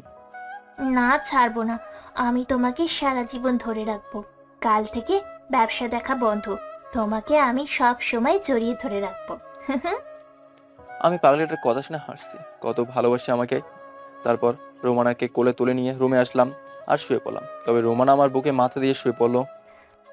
যদি কোনোদিন নীলা এসে আমার কাছ থেকে তোমাকে নিয়ে যেতে আসে, তুমি তাহলে চলে যাবে? তুমি ভাবলে কিভাবে যার জন্য আমার জীবনের সবকিছু হারিয়েছি তাকে ঘৃণা ছাড়া ভালোবাসা যায়? আর নীলার জন্য আমি আমার পাগলিটাকে খুঁজে পেয়েছি। তারপর রোমানা আমার বুকে ঘুমিয়ে পড়লো আর আমি রোমানার মাথায় হাত বুলিয়ে দিচ্ছি। তখন মনে পড়লো নীলা এখানে কি করতে এসেছিল আর আমার নতুন জায়গা সব জেনে গেল। একমাত্র সেই জানে তার মনে কি আছে। আবার যদি আমার রোমানাকে আমার কাছ থেকে ছিনিয়ে নেয়, তখন রাজুর কথা খুব মনে পড়লো। আজ 1 বছর পর রাজুর ফোনে কল দিচ্ছি। রাজু ফোন রিসিভ করলো আর আমি অযোধ্যারায় কান্না করে দিলাম। আসসালামু আলাইকুম। হ্যালো, কে বলছেন? আমি চুপ করে আছি। কি হলো, কথা বলছেন না কেন? দোস্ত, আমি নীল বলছি। কেমন আছিস তুই? নীল? তুই কোথায় ছিলি দোস্ত এতদিন? তোকে আমরা কত খুঁজেছি। তুই কোথায় এখন? ঠিক আছিস তো? হ্যাঁ দোস্ত, ভালো আছি। আর আমি চাঁদপুরের শহরে আসছি আর অনেক ভালোই আছি। আর আমাকে খুঁজেছি মানে কি বলছিস তুই? তুই চলে যাওয়ার পর তোর মা বাবা সবাই, নীলের সবাই অনেক খোঁজাখুঁজি করে তোকে, কিন্তু কোথাও পায়নি। তুই চলে যাওয়ার পর তোর মা বাবা তোকে না পেয়ে খুব কান্না করতো আর সব সবাই নীল নীল বলতো। তুই কখন আসবি শুধু তাই চিন্তা করতো। আর কবে আসবি এখানে? আমি তোর বাবা মার সাথে বলি। না দোস্ত, তুই কিছু বলবি না। আমি কোথায় আছি আর তোর উপর সেই বিশ্বাস আছে। তুই কারোর সাথেই বলবি না। আর আমি মনে হয় আর কোনোদিন ওখানে ফিরেও যাব না। কেন আসবি না তোর শহরে? আর তোর মা বাবা তো তাদের ভুল স্বীকার করেছে। আর নীলা তোকে অনেক ভালো। তুই চুপ কর। ওই নীলার নাম আমার সামনে বলবি না। তুই ভালোভাবেই জানিস আমি নীলাকে কতটুকু ঘৃণা করি। আর কোনোদিন নীলাকে মাফ করতে পারবো না। আর মা বাবা তা তো জানতো তাদের ছেলে এরকম না। তারপরও আমাকে ভুল বুঝে বাড়ি ছাড়া করলো, তারপর শহর ছাড়া করলো। আমি আর কোনো দিনও ফিরে যাব না ওখানে। আর আমি এখানে বিয়ে করছি। আর আমার বউ আমাকে নিজের থেকেও বেশি ভালোবাসে আর আমিও অনেক ভালোবাসি। আর আমি রোমানাকে ছেড়ে কোথাও যাব না। যখন সবাই আমাকে ভুল বুঝে রাস্তার কুকুরের মতো দূর দূর করে তাড়িয়ে দিয়েছে, তখন এই মেয়েটাই আমার পাশে এসে দাঁড়িয়েছে। আমি কখনো রোমানাকে ছেড়ে যাব না। তুই বিয়ে করেছিস? আমাকে একবারও জানালি না। ভাবি তোকে অনেক ভালোবাসে, তাই না? খুব ভালোবাসে পাগলি বউ আমার। ও সবসময় আমরা পাশে থাকে আর পাগলের মতো জড়ে ধরে থাকে। আর রোমানার দুষ্টামিগুলো আমি খুব ভালোবাসি। আমি রোমানাকে ছেড়ে কোথাও যাব না। অনেক ভালোবাসি আমি রোমানাকে। তোর অতীত রোমানা বা তার বাবা মা কেউ জানে? সবাই জানে, তবে প্রথমে কাউকে জানাইনি, পরে সব জানাইছি। আর তোর কোনো চিন্তা করা লাগবে না, খুব ভালো আছি আমি। আচ্ছা তাহলে এখন রাখি, পরে কথা বলবো। আচ্ছা, ভালো থাকিস, বাই। এই বলে ফোন কেটে দিয়ে আমি যেই পেছনে ঘুরে পেছনে আসতে যাব, আর তখনই দেখি রোমানা দাঁড়িয়ে আছে আমার পেছনে। আর রোমানার দু চোখ দিয়ে টপ টপ করে পানি পড়ছে। কি ব্যাপার, তুমি এখানে কেন? ঘুমাওনি তুমি? আর কান্না করছো কেন? তুমি জানো না তোমার কান্না আমার একদম সহ্য হয় না। এবার রোমানা দৌড়িয়ে এসে আমাকে শক্ত করে জোরে ধরলো আর জোরে জোরে কান্না করছে। আমি শক্ত করে জোরে ধরলাম আমার পাগলিটাকে। তখন রোমানা আমার বুকে মুখ লুকিয়ে বলল, তুমি আমাকে ছেড়ে কোনোদিনও যাবে না তো? তুমি চলে গেলে আমি সত্যি সত্যি মরে যাব। এই পাগলি, আমি কি কোনোদিন বলেছি তোমায় ছেড়ে চলে যাব? আর তোমায় ছাড়া মনে হয় আমি খুব ভালোভাবে বাঁচতে পারবো। তোমায় ছেড়ে কোনোদিন কোথাও যাব না। তুমি আমাকে এভাবে সারা জীবন ভালোবাসবে তো? আমার পাগলি বউটা, তোমার আমি এমনভাবে সারা জীবন ভালোবেসেই যাব। এমনকি 50 বছর পর এমন ভাবেই আমার বউটাকে ভালোবাসবো, বুঝলেন ম্যাম? হুম, বুঝলাম। চলো ঘুমাতে যাবো, আবার কাল সকালে আমার অফিস আছে। না, যাব না। আমি হেঁটে যেতে পারবো না। এবার রোমানাকে কোলে তুলে নিলাম আর রোমানা আমার গলা শক্ত করে জড়িয়ে ধরলো আর আমার গালে একটা চুমু দিল। তারপর রোমানা আমার দিকে এক দৃষ্টিতে তাকিয়ে আছে আর আমিও রোমানার দিকে একইভাবে তাকিয়ে আছি। তারপর বিছানায় চলে আসলাম। তখনও রোমানা আমার গলা ছাড়েনি। এবার আমি শুয়ে পড়লাম আর তখন রোমানা আমার বুকের উপর শুয়ে পড়লো আর শক্ত করে জড়িয়ে ধরলো। এই শোনো, তোমার কাছে একটা জিনিস চাই, তুমি দিবে আমায়? বলো, আমার সব জিনিসই তো তোমার, এতে আবার চাওয়ার কি আছে? আমার না একটা তোমার মতো রাজকুমার চাই, দিবে আমায়?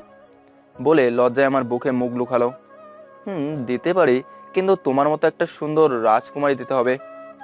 না, আমি তোমার মতো রাজকুমার চাই। আচ্ছা ঠিক আছে, কিন্তু রাজকুমার আনতে হলে তো অনেক পরিশ্রম করতে হবে আর তোমাকেও পরিশ্রম করতে হবে। যা দুষ্টু, আমার বুঝি লজ্জা করে না, আবার আমাকে বুকে মুখ লুকালো। আমি বুঝি না এতটা লজ্জা কই থেকে আসে। তারপর লাইট অফ করে দিয়ে এক অজানা সুখে দুই নরনারী ব্যস্ত হয়ে গেলাম। সকালে ঘুমিয়ে আসি, হঠাৎ করে পানির ছিটকায় ঘুম ভেঙে গেল। চোখ খুলে দেখি রোমানা এই মাত্র গোসল করে বের হলো, একটা হলুদ শাড়ি পরছে আর চুলের পানি মুছছে। বাহ, কি সুন্দর লাগছে। আমি একভাবে তাকিয়ে আছি। রোমানা আমার কাছে এসে বলল, কি দেখো এভাবে? তোমাকে দেখি, আমার পাগলি বউটা এত সুন্দর, মনে হয় সারাদিন দেখেই যাই। অমনি রোমানা লজ্জা পেয়ে চলে যেতে লাগলো আর আমি অমনি রোমানার হাত ধরে আমার বুকের উপর ফেলে বললাম, এই কি করছো? সারো, সারা রাত দুষ্টুমি করেছো, এখন হবে না। এখন গোসল করে নিচে আসো, আমি নাস্তা দিচ্ছি। তারপর আমি নিচে নাস্তা করে অফিসে চলে আসলাম। অফিসে রোমানা সবসময় ফোন দেবে আর বলে কোন মেয়ের সাথে কথা বলবে না আর ঠিকমতো খেয়ে নেবে। আমি পরে আবার ফোন দেবো। এই পাগলিটাকে নিয়ে আর পারি না। অফিস শেষে বাড়ি আসার সময় রোমানার জন্য কিছু ফুল, চকলেট আর আইসক্রিম নিলাম। খুব পছন্দ করে রোমানা এগুলো। আমি দরজার সামনে দাঁড়িয়ে কলিং বেল বাজালাম। রোমানা দরজা খুলে দিল আর আমার হাতে ফুল, চকলেট, আইসক্রিম দেখে বাচ্চাদের মতো লাফাতে লাফাতে প্যাকেটে আমার হাত থেকে নিয়ে নিল। আমার গালে একটা ছোট্ট চুমু খেলো। তারপর দুজনের রুমে চলে আসলাম। আমি ফ্রেশ হতে গেলাম। ফ্রেশ হয়ে এসে দেখি রোমান চকলেট খাচ্ছে, অনেক সুন্দর লাগছে রোমানাকে। আমি রোমানার পাশে বসলাম। রোমানা, তুমি জানো না স্বামীকে রেখে একা একা খাওয়া ঠিক না? তুমি জানো না আমি দুইটা জিনিস কোনোদিন ভাগ দেব না? এক হলো চকলেট আর আইসক্রিম, আর দুই হলো আমার প্রাণের স্বামী। আচ্ছা ভাগ দিও না, এখন আমাকে দাও, আমি খাবো। না, দেব না, সব একাই খাবো আমি। ওকে, তুমি সব খাও, আমি খাবো না। তাই বলে মিথ্যা রাগ দেখিয়ে বেলকুনিতে চলে আসলাম আর বাইরের দিকে তাকিয়ে থাকলাম। আমি জানি রোমানা এখনই কান্না করে আমাকে জড়িয়ে ধরবে, আর তখনই রোমানা আমার পেছন দিকে জড়িয়ে ধরলো। আমি একটু রাগ দেখিয়ে রোমানাকে সরিয়ে দিলাম। রোমানা এবার কান্না করে দিল আর রোমানা আমার সামনে এসে জড়িয়ে ধরলো আর কান্না করছে। এবার আমি রোমানাকে বললাম, এই পাগলি, কান্না করছো কেন তুমি? তুমি জানো না, তুমি যদি আমার উপরে রাগ করে থাকো তাহলে আমি সহ্য করতে পারি না। আর আমার পাগলিটার চোখের পানিতে সহ্য করতে পারি না। তারপর রোমানা পেছন থেকে একটা আইসক্রিম বের করে আমার সামনে ধরলো। আমি খাবো না, তোমাকে জোর করে খাইয়ে দিলাম। তারপর আমি রোমানাকে খাইয়ে দিলাম। তারপর বিছানায় শুয়ে পড়লাম আর রোমানা আমার বুকে শুয়ে পড়লো। কিছুদিন পরে আমি অফিসে বসে কাজ করছি। তখন রোমানা আমাকে ফোন দিয়ে বলল আমি যেন তাড়াতাড়ি বাসায় চলে আসি, যত তাড়াতাড়ি পারি বাসায় আসি। আমার কিছু বলার আগে ফোন কেটে দিল। আমি তো ভয় পেয়ে গেছি, আমার রোমানার কিছু হলো না তো আবার। আমি অফিস থেকে বেরিয়ে খুব তাড়াতাড়ি বাসায় চলে আসলাম। এসে কলিং বেল বাজালাম আর সাথে সাথে দরজা খুলে গেল। রোমানা দরজা খুলে দিল। আমি তখন রোমানাকে বললাম, কি হয়েছে তোমার? তুমি ঠিক আছো তো? তোমাকে এমন দেখাচ্ছে কেন? কি হয়েছে তোমার? আমার কিছু হয়নি, দেখো কারা এসেছে, ড্রয়িং রুমে বসে আছে। আমি আস্তে আস্তে ড্রয়িং রুমে আসলাম। এসে বিরাট বড় একটা শট খেলাম। মনে হলো পৃথিবীর সব থেমে গেছে। খুব অবাক হলাম আমি অফিস থেকে বেরিয়ে খুব তাড়াতাড়ি বাসায় চলে আসলাম। এসে কলিং বেল বাজালাম আর সাথে সাথেই দরজা খুলে গেল। রোমানা দরজা খুলে দিল। আমি তখন রোমানাকে বললাম, কি হয়েছে তোমার? তুমি ঠিক আছো তো? তোমাকে এমন দেখাচ্ছে কেন? কি হয়েছে তোমার? আমার কিছু হয়নি, দেখো কারা এসেছে, ড্রয়িং রুমে বসে আছে। আমি আস্তে আস্তে ড্রয়িং রুমে আসলাম। এসে বিরাট বড় একটা শট খেলাম। মনে হলো পৃথিবীর সব থেমে পড়ছে। খুব অবাক হলাম আমি। ড্রয়িং রুমে আর কেউ নেই। আমার মা, বাবা, নীলা আর নীলার ভাই আর তার ভাই বসে আছে। আমি আস্তে আস্তে তাদের কাছে গেলাম। আমি কি করব কিছু বুঝে উঠতে পারছি না। তখন আমার মা কান্না করতে করতে আমাকে জড়িয়ে ধরলো। আমিও কান্না করে দিলাম। তুই কোথায় ছিলি বাবা? আমাদের কথা তোর একবারও মনে পড়েনি? তোর আমাদের উপর এত অভিমান? আমরা তো তোকে না বুঝে অনেক কষ্ট দিয়েছি, ক্ষমা করে দে বাবা, আর আমাদের সাথে চল তোর নিজের বাড়ি। মা, কি বলছো এসব তুমি? কেন ক্ষমা চাচ্ছ আমার কাছে? তোমরা তো আমাকে না বুঝে ভুল বুঝছো। আর আমি কোথাও যাব না, আমি এখানেই ভালো আছি, আর আমি বিয়ে করছি মা। রোমানা, এদিকে আসো। মা, এই হচ্ছে তোমার বৌমা, যাকে আমি অনেক ভালোবাসি, নিজের জীবনের থেকেও বেশি ভালোবাসি। এবার রোমানা মাকে সালাম করলো। বাহ, আমার মেয়েটা যে অনেক সুন্দর। তাই বলে রোমানার কপালে একটা চুমু খেয়ে জড়িয়ে ফেললো। এবার আমি নীলার দিকে তাকালাম। নীলা মাথা নিচু করে বসে আছে আর ফুপিয়ে কান্না করছে। নীল, আমাকে ক্ষমা করে দে বাবা। তখন মাথা ঠিক ছিল না। আমি তোকে না বুঝে অনেক কষ্ট দিয়েছি। আমার ভুলের জন্য তোর বাড়ি এমনকি শহর ছাড়তে হয়েছে। সি বাবা, তুমি কেন ক্ষমা চাইছো? আর তোমার তো কোনো দোষ নেই, সব দোষ আমার। আমি যদি কলেজে ওরকম না করতাম তাহলে তোমার সম্মান হানি হতো না, আর আমারও শহর ছাড়তে হতো না। এবার রোমানা বাবাকে সালাম করলো, আর বাবা রোমানার মাথায় হাত বুলিয়ে দিল। এবার নীলা আসলো আমার কাছে। চেহারা আগের মতো আর নেই, অনেক শুকিয়ে গেছে, চোখের নিচেও কালি পড়ে গেছে। নীল, আমাকে মাফ করে দাও। মা, আমি কোনো বিশ্বাসঘাতকদের সাথে কথা বলতে চাই না, প্লিজ ওকে আমার সামনে থেকে চলে যেতে বল। আর আমি এখন ফ্রেশ হব, তাই বলে আমি আমার রুমে চলে আসলাম। আমি বিছানায় বসে আছি, আর তখন নীলা আমার রুমে আসলো। আর তখনই আমার ভীষণ রাগ হলো। আমি মুখে বিরক্তির ছাপ নিয়ে চলে আসতে যাব, আর তখনই নীলা আমার হাত ধরে থামিয়ে দিল। আমি নীলার দিকে ঘুরতেই নীলা আমার পা ধরে ফেললো আর বলতে লাগলো, নীল, আমাকে মাফ করে দাও প্লিজ। আমি সেদিন তোমাকে বাঁচাতে গিয়ে সবার সামনে মিথ্যা বলেছি। আমার বাবা আমাকে বলেছিল আমি যদি ওই কথা না বলতাম তাহলে আমার ভাইয়া তোমাকে মেরে ফেলতো। তাই আমি সেদিন মিথ্যা বলছি। আর তুমি চলে যাওয়ার পর আমি তোমায় অনেক খুঁজেছি। তোমার জন্য প্রতি রাতে আমি কান্না করেছি। তোমার কথা ভেবে আমি ঠিকমতো ঘুমাতে পারিনি। তুমি চলে যাওয়াতে আমি একেবারে কলেজে যাওয়া বাদ দিয়ে দিয়েছি। যেখানে তুমি নেই সেখানে আমি কিভাবে থাকবো বলো? আমি তোমাকে ক্ষমা করতে পারবো না, তোমাকে আমি ঘৃণা করি, ঘৃণা। তোমার সাথেও কথা বলতে আমার ঘৃণা হচ্ছে। আমি তোমার চেহারাটাও দেখতে চাই না, আর তুমি কোনোদিনও আমার সামনে আসবে না। আর আমার আর রোমানার মধ্যে যেন না দেখি। আমি কোনো বিশ্বাসঘাতকতার জন্য রোমানাকে হারাতে চাই না। আমি যতটুকু রোমানাকে ভালোবাসি তার থেকে 1000 গুণ বেশি তোমাকে ঘৃণা করি। আমি এই বলে চলে আসতে যাব, তখন থেকে রোমানা দরজার কাছে দাঁড়িয়ে সব শুনছে আর ফুপিয়ে কান্না করছে। আমি রোমানার কাছে যাওয়া মাত্র রোমানা বলল, আমি একটা কথা বলবো, রাখবে আমার কথা? বলো কি কথা? আমি কি কোনোদিন তোমার কথা অমান্য করছি? নীলা আপু তোমাকে খুব ভালোবাসে, তুমি নীলা আপুকে বিয়ে করে নাও। আমি কিছু মনে করব না, আর আমি দূরে কোথাও হারিয়ে যাব। আমি রোমানাকে জোরে একটা চর মারলাম। তুমি ভাবলে কি করে আমি তোমাকে রেখে আমি এই বিশ্বাসঘাতককে বিয়ে করব? আর তুমি কিভাবে এই কথাটা বললে? তুমি জানো না আমি তোমাকে কতটা ভালোবাসি? আর আমায় ছাড়া তুমি থাকতে পারবে? আমার বুকে মাথা না দিয়ে ঘুমালে তোমার ঘুম আসবে? আর তোমায় ছাড়া আমি কোনোদিন ভালো থাকবো না। তোমায় আমি পাগলের মতো ভালোবাসি। তারপর রোমানাও আমাকে শক্ত করে জড়িয়ে ধরলো। আমিও তোমাকে অনেক ভালোবাসি, তোমাকে ছাড়া আমি বাঁচতে পারবো না, তোমাকে ছাড়া আমি ঘুমাতে পারবো না। আমাকে ছেড়ে চলে যেও না, তুমি চলে গেলে আমার আর বেঁচে থেকে কি হবে বলো? না পাগলি বউ আমার, তোমায় ছেড়ে কোনোদিন যাব না।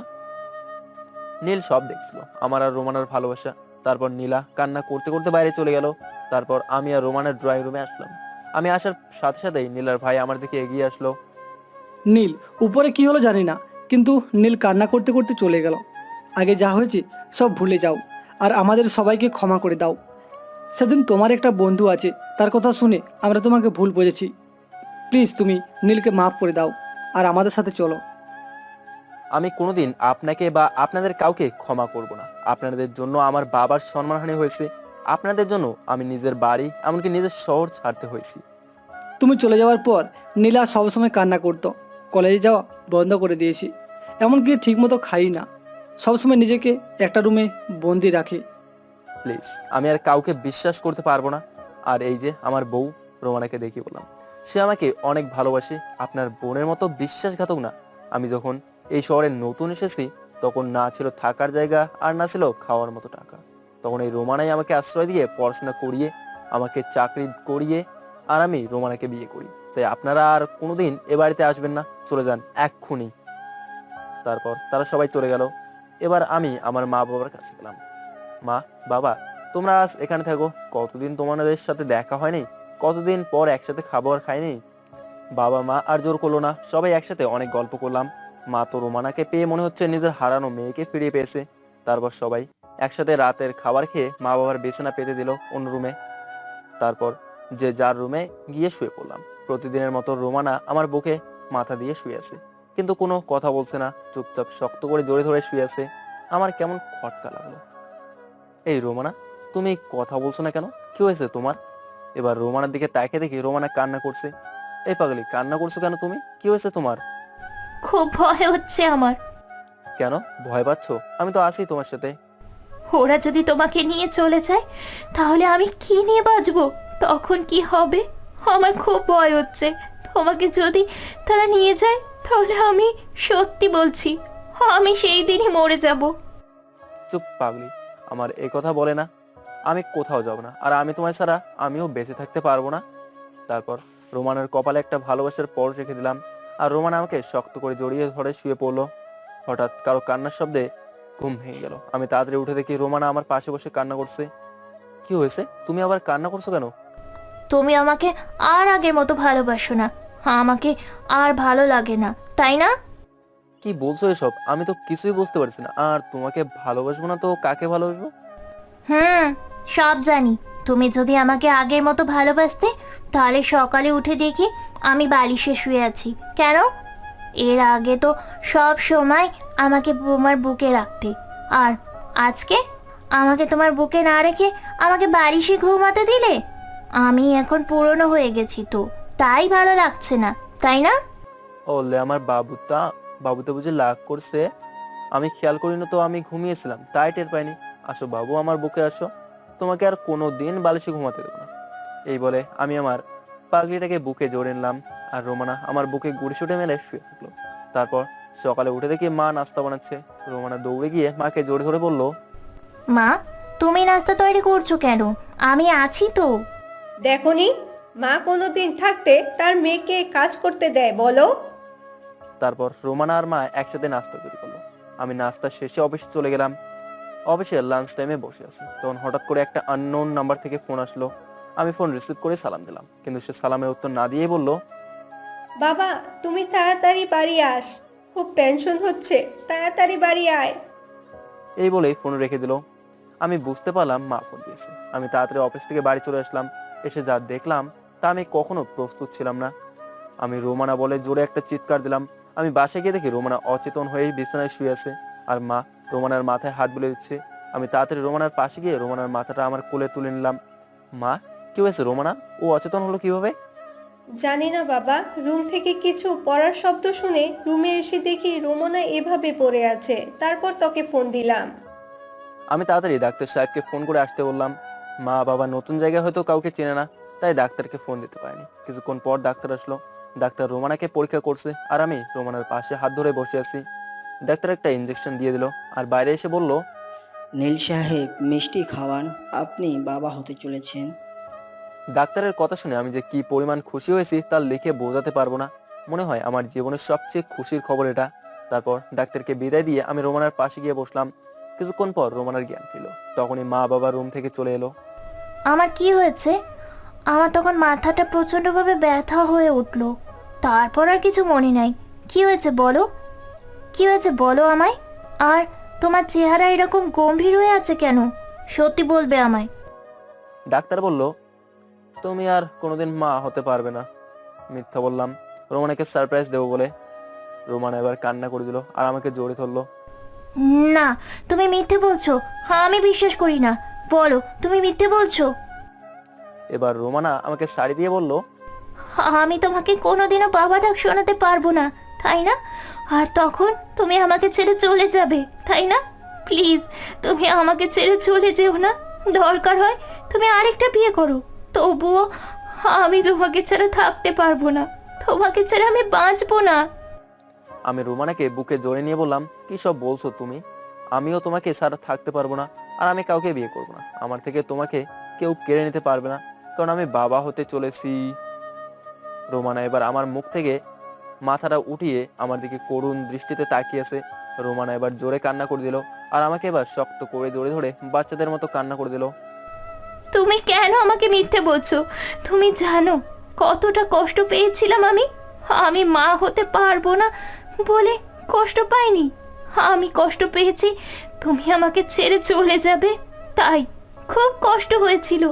তুমি জানো না আমি সব সহ্য করতে পারি, কিন্তু তোমাকে হারিয়ে ফেলার কষ্ট সহ্য করতে পারি না। তুমি বলো আমাকে আর কষ্ট দেবে না? এবার আমিও রোমানাকে শক্ত করে জড়িয়ে ধরলাম, আর আমিও কান্না করে দিয়েছি। হয়তো রোমানার কান্না আমি সহ্য করতে পারি না, তাই। তুমি ভাবলে কিভাবে যে আমি তোমাকে ছেড়ে থাকতে পারবো? তুমি জানো না তোমাকে কতটা ভালোবাসি আমি। আর যদি আমাদের কোনো সন্তানও না হয়, তাহলেও আমরা দুজন সারা জীবন একসাথেই থাকবো, আমাদের মাঝে কাউকে আসতে দেবো না। এই বলে আমি রোমানার কপালে একটা চুমু খেলাম, আর পরম ভালোবাসায় আমার বাহু ডুরে জড়িয়ে নিলাম। এই সারো, আমি এই মাত্র অফিস থেকে আসলাম, এবার একটু ফ্রেশ হয়ে আসি। না, ছাড়বো না তোমার বুকে। আমি এভাবে সারা জীবন থাকতে চাই।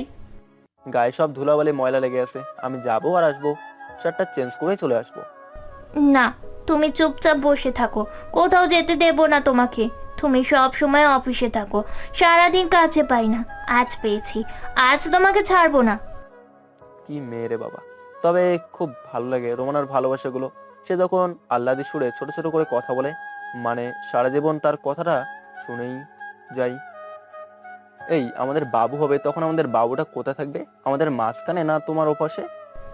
তুমি বলো কোথায় থাকবে? তুমি আমার বাম পাশে বুকে শুয়ে থাকবে, আর আমাদের বাবুটা আমার ডান পাশে বুকে শুয়ে থাকবে, ঠিক আছে? না, ঠিক নেই। আমি তোমাকে কারোর সাথে ভাগ দেব না, এই পুরো বুকটা আমার। আমি কাউকে তোমার বুকে ঘুমাতে দেব না, এমনকি আমাদের সন্তানদেরকেও না। কি মেয়ে রে বাবা, নিজের সন্তানকেও হিংসা করে। কি বলছো? সে তো আমার সন্তান, আমি তাকে বুকে জড়িয়ে ঘুমাবো না? না বলছি তো, আমি তোমাকে কাউকে ভাগ দেব না, আর আমাদের সন্তানকে দোলনায় রেখে দেব, আর না হয় তোমার মা বাবার কাছে রেখে দেব। কি? আমাদের সন্তান মা বাবার কাছে ঘুমাবে কেন? যদি তুমি আমাকে রেখে আমাদের সন্তানদেরকে আদর করো, তাই। তুমি শুধু আমাকে আদর করবে, কথা মনে থাকবে তো? থাকবে। পাগলি একটা, তোমাকে রেখে আমি কাউকে আদর করব না। তারপর আমি রোমানাকে সরিয়ে ফ্রেশ হয়ে রাতের খাবার খাচ্ছি, তখন মা বলল, বাবা নীল, তুই একবার আমাদের সাথে চল, তোর নিজের বাড়িতে তুই যাবি। আর রোমনার শরীরের অবস্থা খুব একটা ভালো না, তাই বলছি কি আমাদের সাথে চল, আমি বৌমাকে দেখে রাখবো। তাহলে আম্মু, আমি অফিস থেকে ট্রান্সফার নিয়ে কাল সবাই মিলে চলে যাব। রাতের খাবার খেয়ে আমি আর রোমানা রুমে চলে আসলাম। আমি শুয়ে পড়লাম, আর রোমানা কিছু কিছু কাজ করে শুতে চলে এলো। তারপর রোমানা আমার বুকে মাথা দিয়ে শুয়ে বলল, আমি প্রায়ই শুনি অনেক মেয়ে মা হতে গিয়ে মারা যায়। আমি যদি তাদের মধ্যে পড়ি, তখন তুমি আমাকে ছাড়া থাকতে পারবে?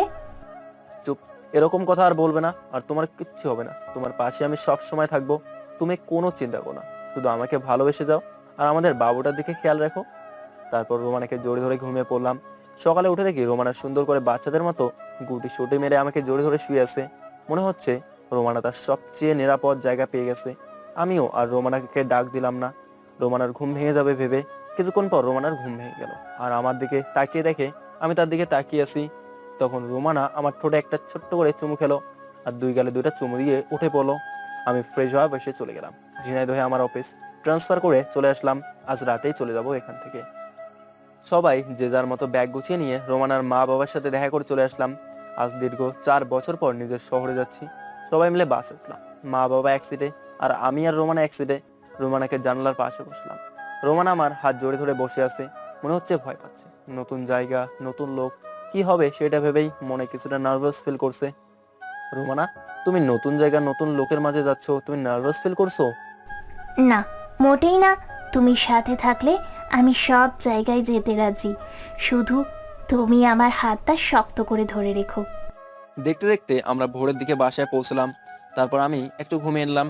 হঠাৎ করে নিচে চেঁচামেচির শব্দ শুনে নিচে এসে দেখি কিছু প্রতিবেশী রোমানাকে ঘিরে রেখেছে।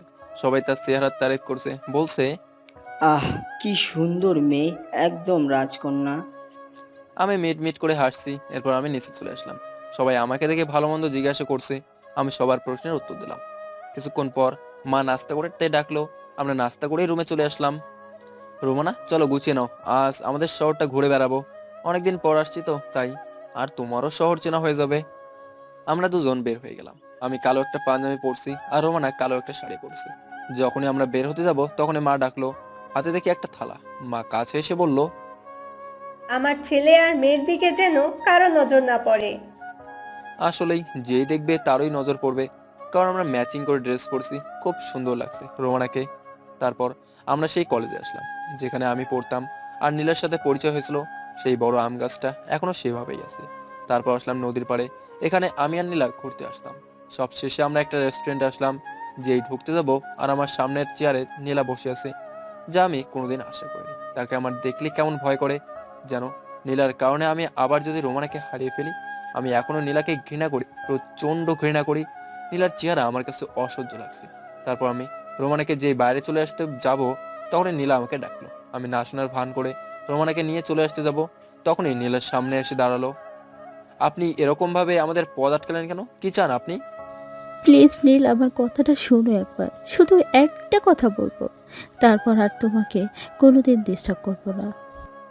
বলেন, কি বলবেন? আমি জানি তোমার সাথে আমি কতবার অন্যায় করেছি।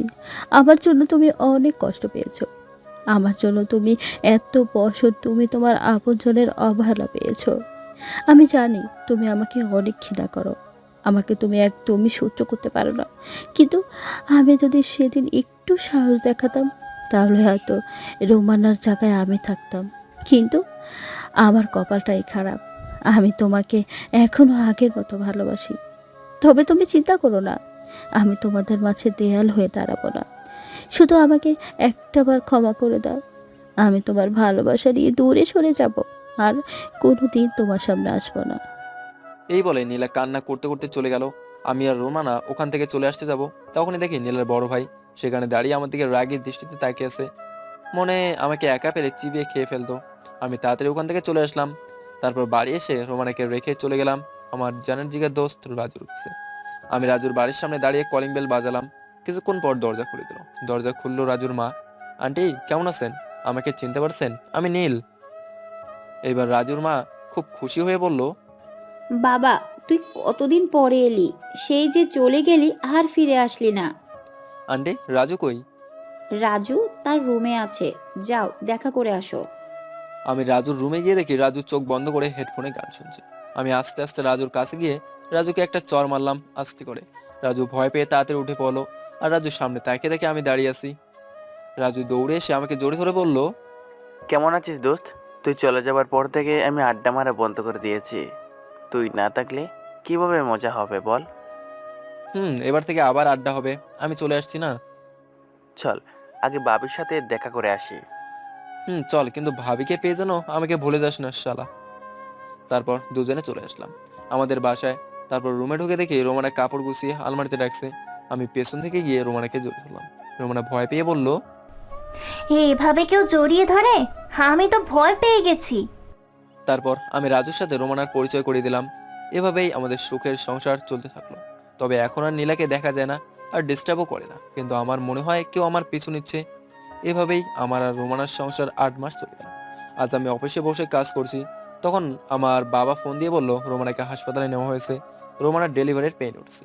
তাই আমিও সবকিছু ফেলে তাড়াতাড়ি হাসপাতালে চলে আসলাম। এসে দেখি রোমানাকে ওটিতে নেওয়া হয়েছে। আমি বাইরে অপেক্ষা করছি, খুব টেনশন হচ্ছে। কিছুক্ষণ পর ডাক্তার বের হয়ে আসলো। আমি সাথে সাথে ডাক্তারের কাছে গেলাম। ডাক্তার, কি হয়েছে আমার রোমানার? আপনি কিছু বলছেন না কেন? নীল সাহেব, আপনার মেয়ে হয়েছে, আর বাচ্চার মা সরি। এই বলে ডাক্তার চলে গেল। আমি সাথে সাথে সেখানে চুপ করে বসে পড়লাম। আমার মাথায় কিছু কাজ করছিল, কি করব আমি, কিভাবে থাকবো রোমানাকে ছাড়া। তারপর আমি দৌড়ে রোমানার কাছে গেলাম, গিয়ে দেখি রোমানার চোখ বুজে শুয়ে আছে। আমি রোমানাকে জোরে ধরে কান্না শুরু করে দিলাম। তুমি কথা দিয়েছিলে তুমি আমাকে ছেড়ে কোথাও যাবে না, তাহলে কেন চলে গেলে? আমি কিভাবে বাঁচবো তোমাকে ছাড়া? আমি রোমানাকে জোরে ধরে কান্না করছি। তারপর হঠাৎ করে কেউ আমাকে জোরে ধরলো আর বলছে, তোমাকে ছেড়ে কোথায় যাব পাগল?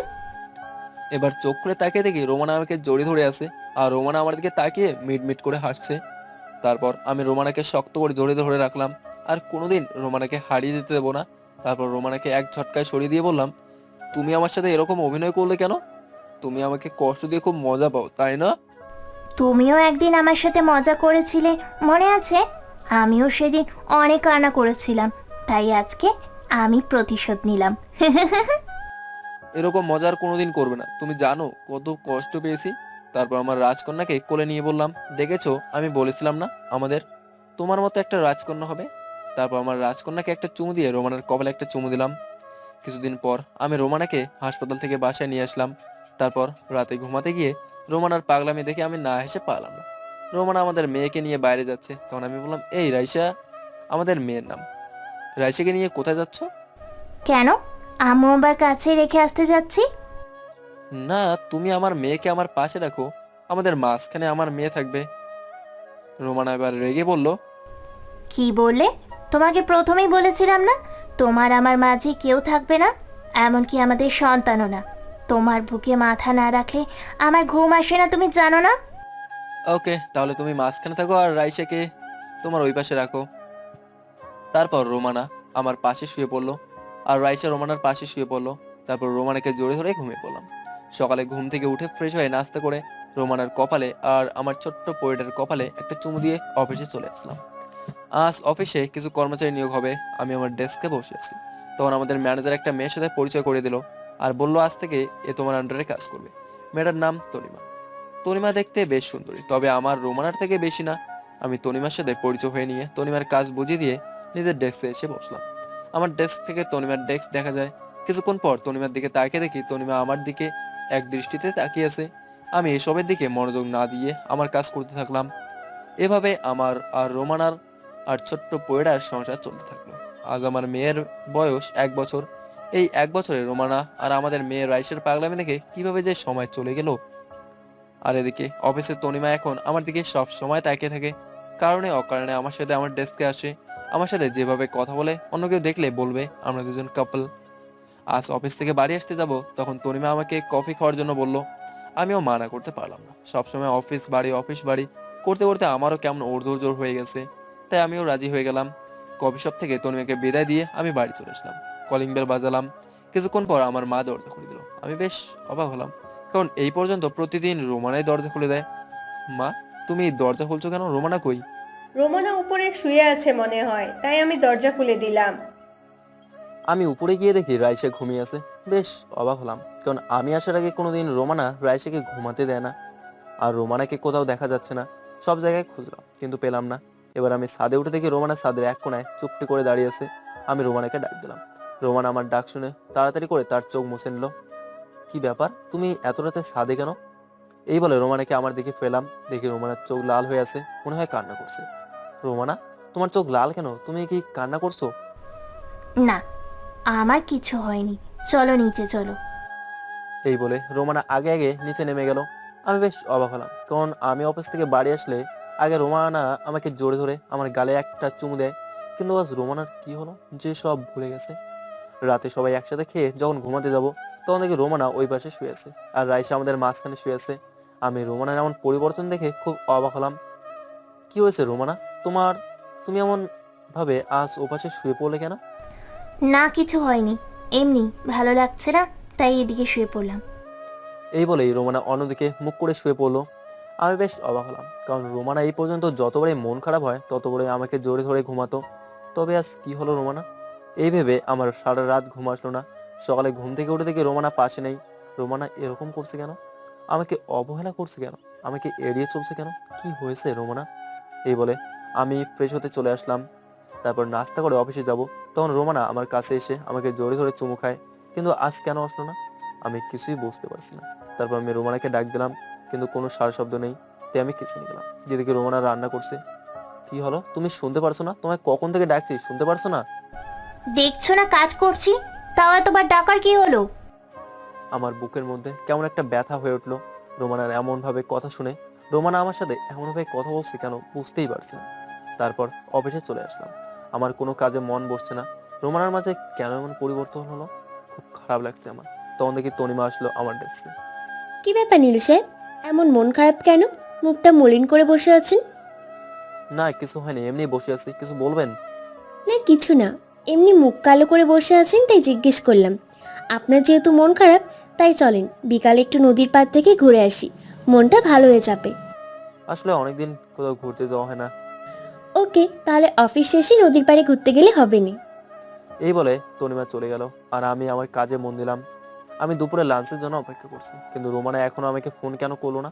আগে যতক্ষণ না আমি লাঞ্চ করবো ততক্ষণ রোমানা ফোন দিয়েই যাবে। কিন্তু আজ কি হলো রোমানার? রোমানার এমন পরিবর্তন আমি মেনে নিতে পারছি না।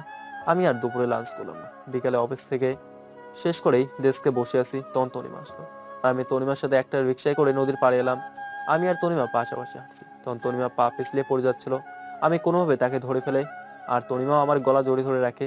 তারপর তনিমাকে সরিয়ে আরো কিছুক্ষণ ঘুরে যে যার মতো বাড়ি চলে আসলাম। আমি আমার বাড়ির সামনে দাঁড়িয়ে কলিং বেল বাজালাম, কিন্তু এত দেরি তো কোনোদিন হয় না। কিছুক্ষণ পর আম্মু এসে দরজা খুলে দিল। আমি আবার কালকের মতো অবাক হলাম। আমি আম্মুর সাথে কথা বলে উপরে চলে আসলাম।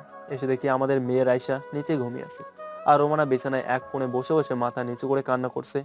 আমি তাড়াতাড়ি করে রাইসাকে বিছানায় শুয়ে দিলাম। তারপর রোমানার কাছে গেলাম।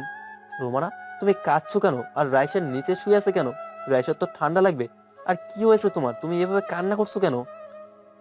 আর তোমার মধ্যে এত পরিবর্তন কিভাবে আসলো? তুমি আজ লাঞ্চের সময় আমাকে ফোন করোনি কেন? আর দরজা মা খুলে দেয় কেন? কি হয়েছে তোমার, বলবে তো আমায়? পরিবর্তন আমার না, তোর হয়েছে। আমাকে এখন ভালো লাগে না বলেই তো হতো। কেন আমার জীবনটা নিয়ে খেলা করছিস?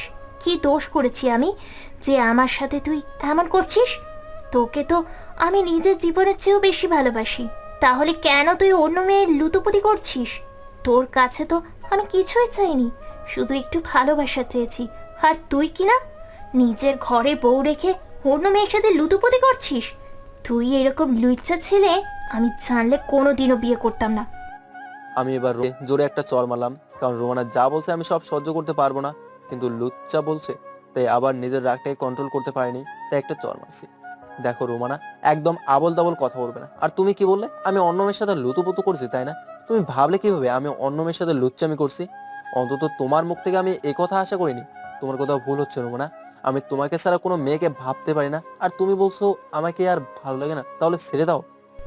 আমি একদম আবল তাবল কথা বলছি না, আমি যা বলছি সব সত্য কথা। এখন উচিত কথা বলছি তো, তাই গায়ে লাগছে, তাই না?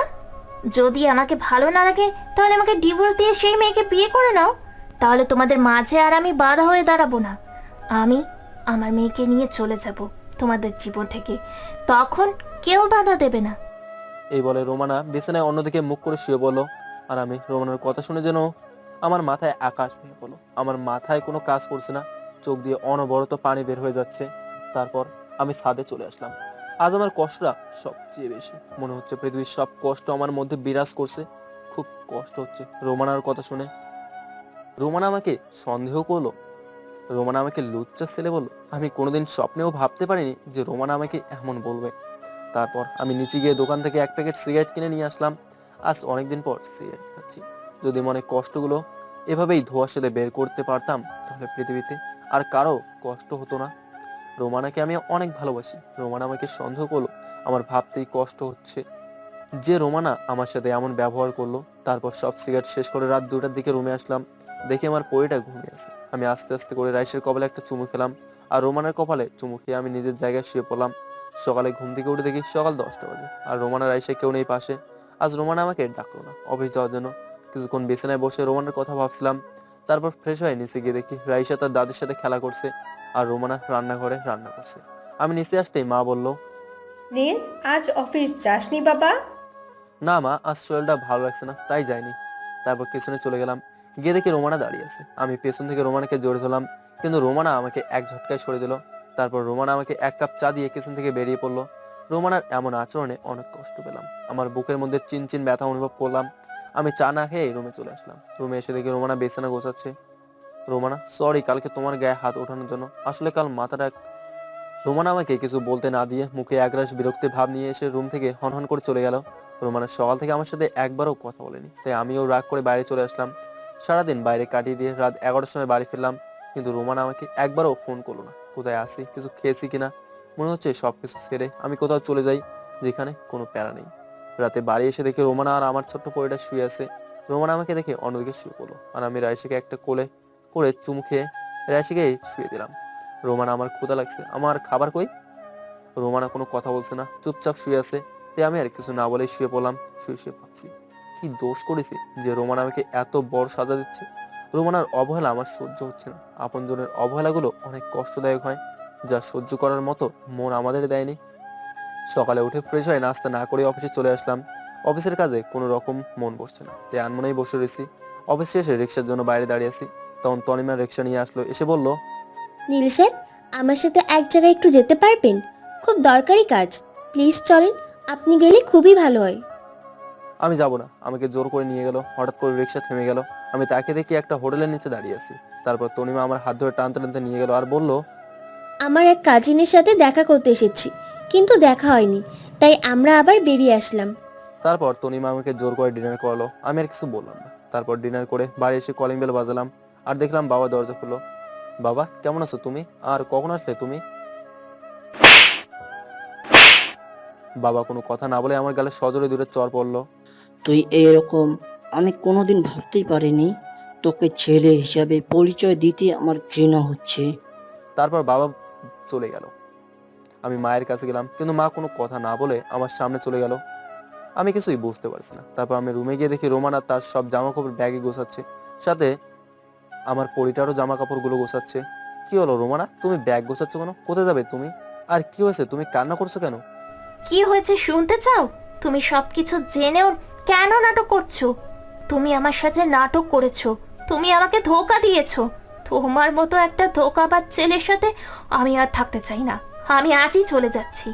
তুমি আমাকে একবার বলতে পারতে তোমার আমাকে পছন্দ না? আমি হাসিমুখে চলে যেতাম তোমার জীবন থেকে। শুধু শুধু এত নাটক করার কোনো দরকার ছিল না। তুমি তাকে নিয়ে একসাথে রিকশায় উঠে নদীর পাড়ে ঘুরতে গেছো, তাকে জড়িয়ে ধরেছো, তার সাথে হোটেলে গিয়েছো। ছি ছি ছি নীল, অন্তত তোমার দ্বারা আমি এসব কাজ আশা করিনি। কি বলছো সব? আমি কেন অন্য মেয়ের সাথে হোটেলে যাব, নদীর পাড় যাব, আর কাকে জড়িয়ে ধরেছি? আমি তো কিছুই বুঝতে পারছি না। আমি জানি তুমি এরকম কথা বলবে। তুমি এখন আমার সাথে নাটক করছো। তাহলে এগুলো কি বলো? এগুলো সব নাটক? এই বলে রোমানা আমার সামনে কিছু ছবি ছুঁড়ে মারলো। আমি ছবিগুলো দেখে নিজের চোখকে বিশ্বাস করতে পারছি না। আমার চোখ কপালে উঠেছে, আমার মাথায় কাজ করা বন্ধ করে দিয়েছে। রোমানা যে ছবিগুলো আমার সামনে রাখলো সেগুলো সব আমার আর তনিমার পিক ছিল। আমি আর তনিমা একসাথে রিক্সায় বসে আছি।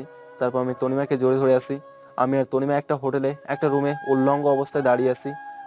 আমার মাথায় কেমন চক্কর দিয়ে উঠলো। আমি তনিমার সাথে ঘুরে বেরিয়েছি। সেগুলো কেউ ছবি তুলে রোমানের কাছে দিছে, আর রোমানা সেগুলো দেখে ভুল বুঝলো। আর হোটেলের পিকটা এইটা এডিট করা, কারণ আপনারা তো জানেন।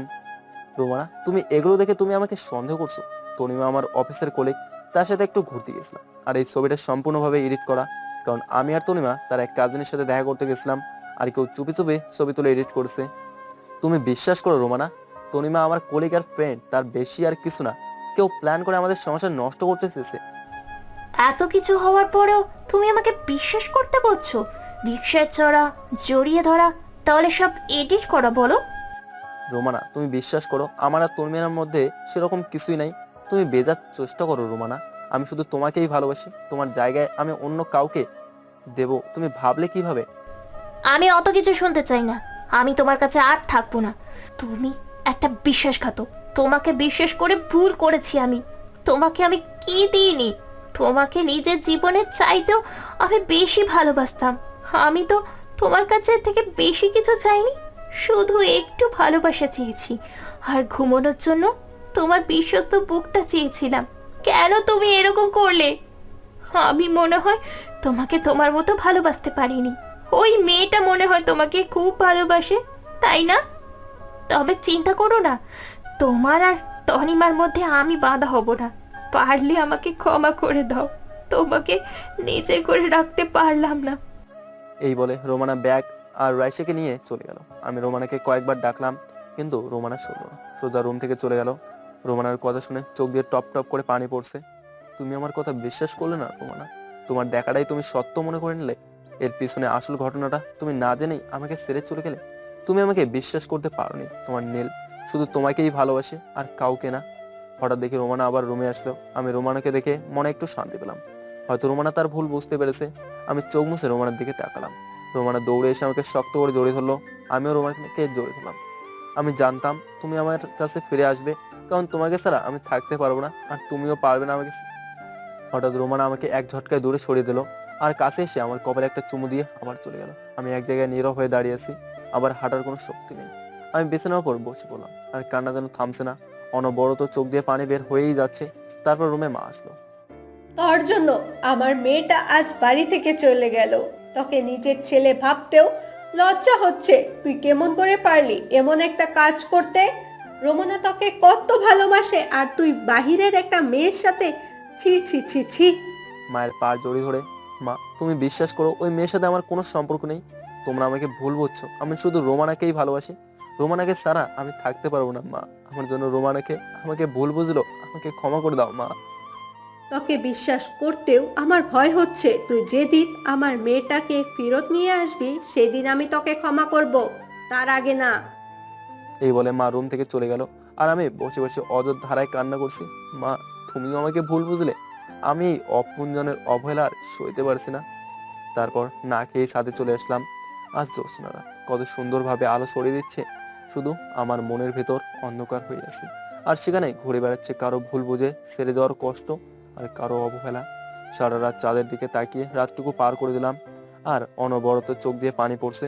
খুব কষ্ট হচ্ছে আমার, মনে হচ্ছে এই জীবনটা যদি এখনই থেমে যেত তাহলে আমাকে আর কষ্ট পেতে হতো না। এভাবেই রোমানের কথা ভাবতে ভাবতে সকাল হয়ে গেছে, এখনো ছাদে বসে আছি। আজ আর অফিসে যাব না। কি হবে অফিসে গিয়ে?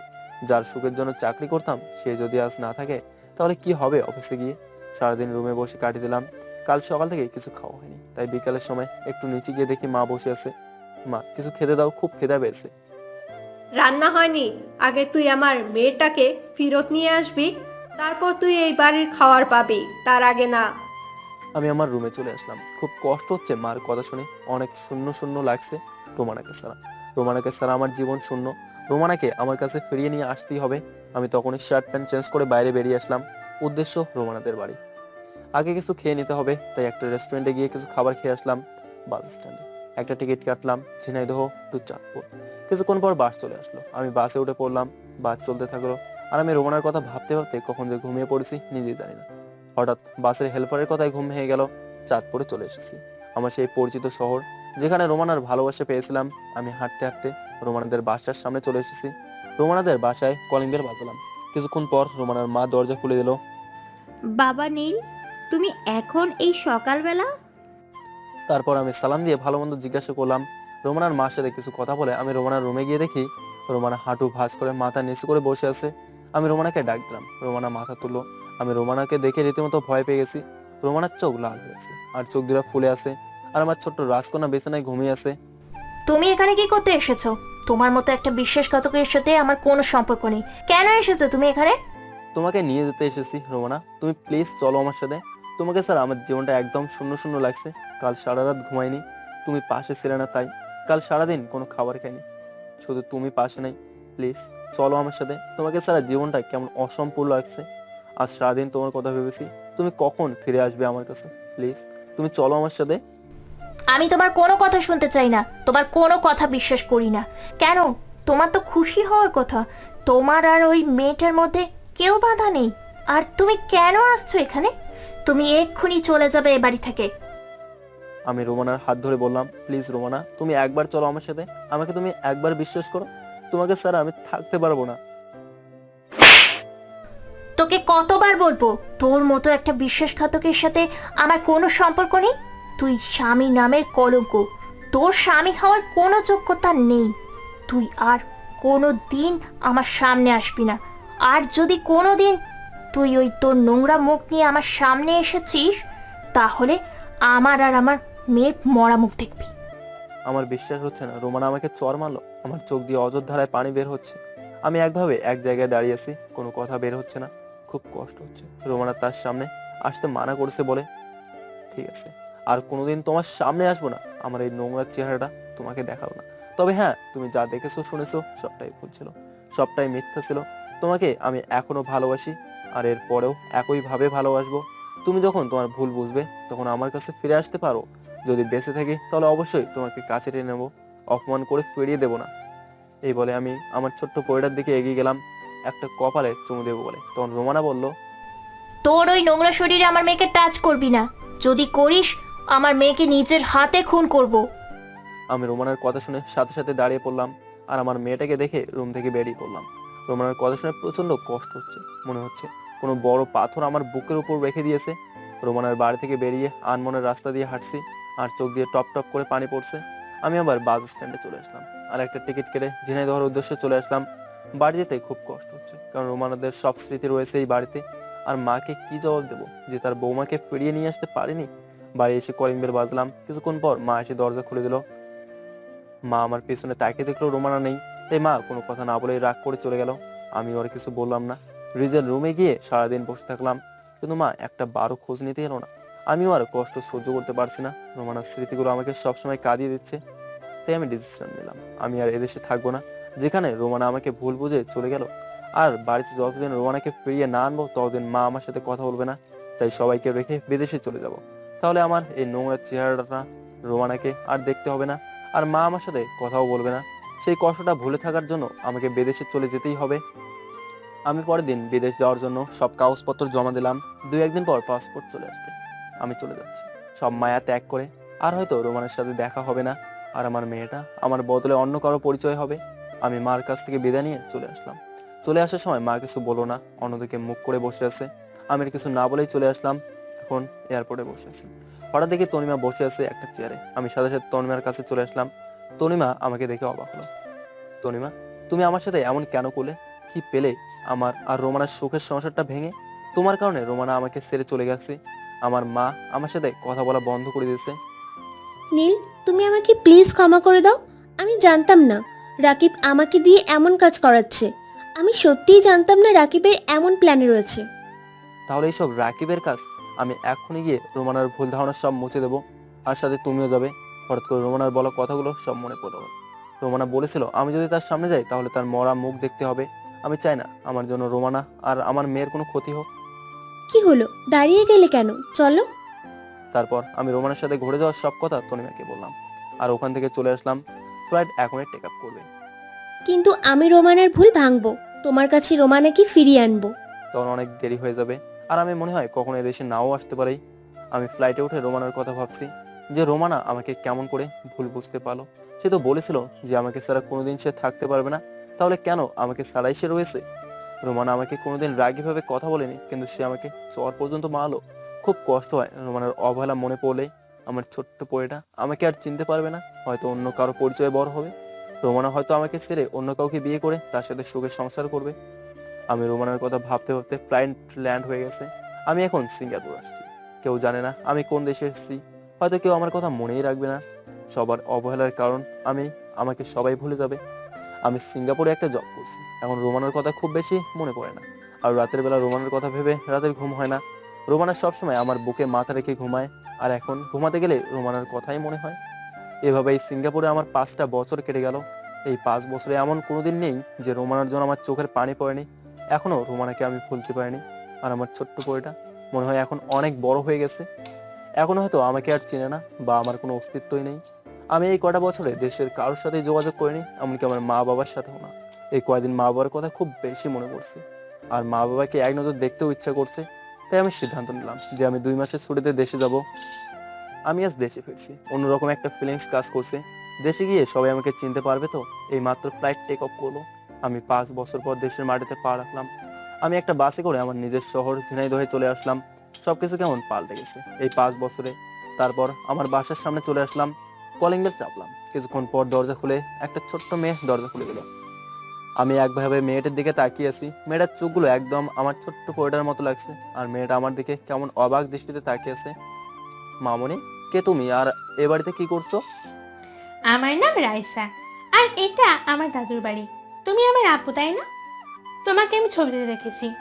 তোমার ছবি আমার মা বুকে নিয়ে প্রতি রাতে কান্না করে। আমার কান্না দেখে না আমার খুব কান্না আসে। মেয়েটির মুখে রাইসা নাম শুনে আমার বুকটা কেমন যেন চিনচিন ব্যথা হয়ে উঠলো। আমার মনটা খুশিতে ভরে গেল। আমার মেয়েকে আমি ফিরে পেয়েছি। আমি রাইসাকে বুকে জড়িয়ে নিয়ে অযোধ্যায় কান্না করে দিলাম। আমি সামনে তাকিয়ে দেখি আমার মা দাঁড়িয়ে আছে। আমি রাইসাকে সারিয়ে আম্মুর কাছে গেলাম, আর আম্মুকে জোরে ধরে হাউমাউ করে কান্না শুরু করে দিলাম। আপু, তুমি আমাকে রেখে আর কোনোদিন যাবে না তো? তোমার সাথে আমার খুব কথা বলতে ইচ্ছা করে, তোমার সাথে ঘুরতে ইচ্ছা করে। তুমি আমাকে রেখে আর কোনো জায়গায় যাবে না তো? আমি সামনে তাকিয়ে দেখি আমার মা দাঁড়িয়ে আছে। আমি রাইসাকে সারিয়ে আম্মুর কাছে গেলাম, আর আম্মুকে জড়িয়ে ধরে হাউমাউ করে কান্না শুরু করে দিলাম। কোথায় ছিলি বাবা তুই? আমাদের উপর রাগ করে চলে গেলি, আর আজ ফিরে আসলি। তোর কি এই মাটার কথা মনে পড়ে না? মনে পড়ে মা, সবসময় তোমাদের কথা মনে পড়ে, কিন্তু কি করব বলো মা, আসার সময় হয়নি। মা, এটা আমার সেই ছোট্ট বইটা। হুম, তোর মেয়ে আর আমার দাদু ভাই। মা, রোমানা কেমন আছে? আর রোমানা কোথায় মা? তুই চলে যাওয়ার পরের দিন রোমনা এখানে এসে তোকে না পেয়ে মেয়েটা খুব কান্না করেছে। রোমানা উপরের রুমে আছে? হুম, যা নিজের রুমে যা, ফ্রেশ হয়ে নিয়ে খাবার খেতে আয়। আমি রাইসার কপালে একটা চুমু খেয়ে আমি সেই পুরোনো রুমে চলে আসলাম, যেখানে আমার আর রোমানার সুখের দিনগুলো কাটিয়েছিলাম। আমি আস্তে আস্তে রুমে ঢুকে দেখি রোমানা আলমারিতে কাপড় গুছিয়ে রাখছে। আমার রুমে আসা হালকা শব্দ শুনে পেছনে ফেলল। রোমানা আমাকে দেখে এক দৃষ্টিতে তাকিয়ে আছে। আমি রোমানার দিকে তাকিয়ে রীতিমতো ভয় পেয়ে গেলাম। রোমানা আগের থেকে অনেক শুকিয়ে গেছে আর চোখ দুটো ভেতরে ঢুকে গেছে। খুব কষ্ট হলো রোমানাকে দেখে। এবার রোমানার চোখ টল টল করতে শুরু করলো। রোমানার চোখ দিয়ে অজর ধারায় পানি পড়তে লাগলো। আমি রোমানাকে দেখেই আমার রুম থেকে বাইরে চলে আসতে যাব, তখন রোমানা দৌড়ে এসে আমার পা দুটো দৌড়িয়ে ধরে কান্না করতে লাগলো। নীল, তুমি আমাকে মাফ করে দাও। আমি তোমাকে ভুল বুঝে তোমাকে অনেক কষ্ট দিয়েছি। তোমাকে ছাড়া আমার প্রতিটা রাত নির্ঘুম কেটেছে। তোমার বুকে মাথা না দিলে আমার ঘুম হতো না, তাই প্রতিটা রাত আমার চোখের পানি দিয়ে বালিশ ভিজাতাম। আমি রোমানাকে তুলে বললাম, তুমি তো বলেছিলে কোনোদিন যেন তোমার সামনে না আসি। আমি তো একটা বিশ্বাসঘাতক, আমার চেহারাটা নোংরা, আর তুমি আমার মতো একটা নোংরা ছেলের পা ধরেছো। আমি তো নোংরা, আমার পা ধরলে তোমার শরীরটাও নোংরা হয়ে যাবে, তাই আমাকে ছেড়ে দাও। রোমানা এবার কোনো কথা বলছে না, চুপ করে মাথা নিচু করে দাঁড়িয়ে আছে আর চোখ দিয়ে টপ টপ করে পানি পড়তে থাকলো। আমি ব্যাগ থেকে রেখে ফ্রেশ হতে চলে গেলাম। আমি ফ্রেশ হয়ে এসে দেখি রোমানা সেই একই জায়গায় মাথা নিচু করে দাঁড়িয়ে আছে। আমি কোনো কথা না বলে নিচে চলে আসলাম খাবার খেতে। আমি, মা আর রাইসা খেতে বসলাম। রাইসাকে আমার পাশে বসিয়ে দিলাম। আমি খাচ্ছি আর রাইসাকে খাইয়ে দিচ্ছি। রোমানা আসলো আর আমি খাবার টেবিল থেকে উঠে পড়লাম। তারপর আমি রুমে এসে শুয়ে আছি। তখন রোমানা আসলো। রোমানা আমার পাশে এসে শুয়ে পড়লো, আমাকে জোরে ধরে। কিছুক্ষণ পর রোমানা এসে আমার পাশে শুতে গেল, আর তখনই আমি সরে গিয়ে রাইসাকে মাঝখানে রাখলাম। রোমানা আমার দিকে কেমন মলিন দৃষ্টিতে তাকিয়ে রইলো। মনে হচ্ছে এখনই চোখ দিয়ে টপ টপ করে পানি পড়বে। তারপর আমরা ঘুমিয়ে পড়লাম। সকালে উঠে দেখি রোমানা বিছানায় নেই। আমি ফ্রেশ হয়ে নাস্তা করে বাইরে ঘুরতে বের হলাম, উদ্দেশ্য রাজুর বাড়ি। আমি রাজুর বাসে গিয়ে রাজুর সাথে দেখা করলাম। রাজু আবার বিয়ে করছে। আমরা সারাদিন আড্ডা দিয়ে আমি বাড়ি চলে আসলাম। বাড়ি আসার সাথে সাথেই আমার ছোট্ট পরিটা আমাকে জড়িয়ে ধরলো। আমি রোমানার সাথে একটা কথাও বলিনি। অবশ্য কয়েকবার রোমানা আমার সাথে কথা বলার চেষ্টা করেছে, আমি এড়িয়ে গেছি। রাতে ঘুমানোর আগে একটু ছাদে আসলাম। কিছুক্ষণ পর রোমানা আসলো আর আমাকে পেছন থেকে জড়িয়ে ধরলো। আমি সারিয়ে নেওয়ার সাথেই আবার সামনে থেকে জড়িয়ে ধরলো। প্লিজ তুমি আমাকে মাফ করে দাও। তোমাকে ছাড়া আমার খুব কষ্ট হয়। কাল তুমি যখন আমার পাশে না ঘুমিয়ে অন্য পাশে ঘুমালে, তখন মনে হলো আমার জীবনটা কেউ ছিনিয়ে নিয়েছে। প্লিজ আমাকে ক্ষমা করে দাও। রোমানা আমাকে শক্ত করে জড়িয়ে ধরে কান্না করে বলল। আমিও আর নিজেকে শক্ত করে রাখতে পারলাম না, আমিও রোমানাকে জড়িয়ে ধরলাম। রোমানা এবার হাউমাউ করে কান্না শুরু করে দিল। আমিও তো তোমাকে অনেক ভালোবাসি, তোমাকে বোঝানোর জন্য তোমার সাথে এমন নাটক করলাম। তোমাকে কষ্ট দিয়ে আমিও খুব কষ্ট পেয়েছি। তোমার চোখের পানি যে আমার সহ্য হয় না। আপনজন যখন অবহেলা করে তখন কি পরিমাণ কষ্ট হয়, তাই তোমাকে বোঝানোর জন্যই তোমার সাথে এমন করলাম। তারপর রোমানার কপালে একটা চুমু দিয়ে নিচে আসতে যাব, তখন রোমানা বলল, আমাকে কোলে করে নিয়ে যেতে হবে। আমি কিছু না বলে রোমানাকে কোলে তুললাম আর রোমানা আমার গলা জড়িয়ে ধরে রাখলো। তারপর রুমে এসে বিছানায় শুয়ে পড়লাম। তখন রাইসা এসে বলল, আপু, তুমি আমাকে না নিয়ে শুয়ে পড়লে? তোমার সাথে আর কোনো কথা নেই। মামুনি, তোমাকে রেখে আমি কখনো ঘুমাতে পারি? আসো মামুনি। এই বলে রাইসা আমাকে জড়িয়ে ধরে শুয়ে পড়লো। এবার আমি রোমানার সাথে তাকিয়ে দেখি রোমানার রেগে চোখ লাল হয়ে আছে। রোমানা এবার রেগে রাইসাকে ছাড়িয়ে রোমানা আমাকে জড়িয়ে ধরলো। এদিকে রাইসা কান্না শুরু করে দিল আর রাইসা তার মাকে ছাড়িয়ে আমাকে জড়িয়ে নিল। এখন মা মেয়ের মাঝখানে আমি পড়ে গেছি।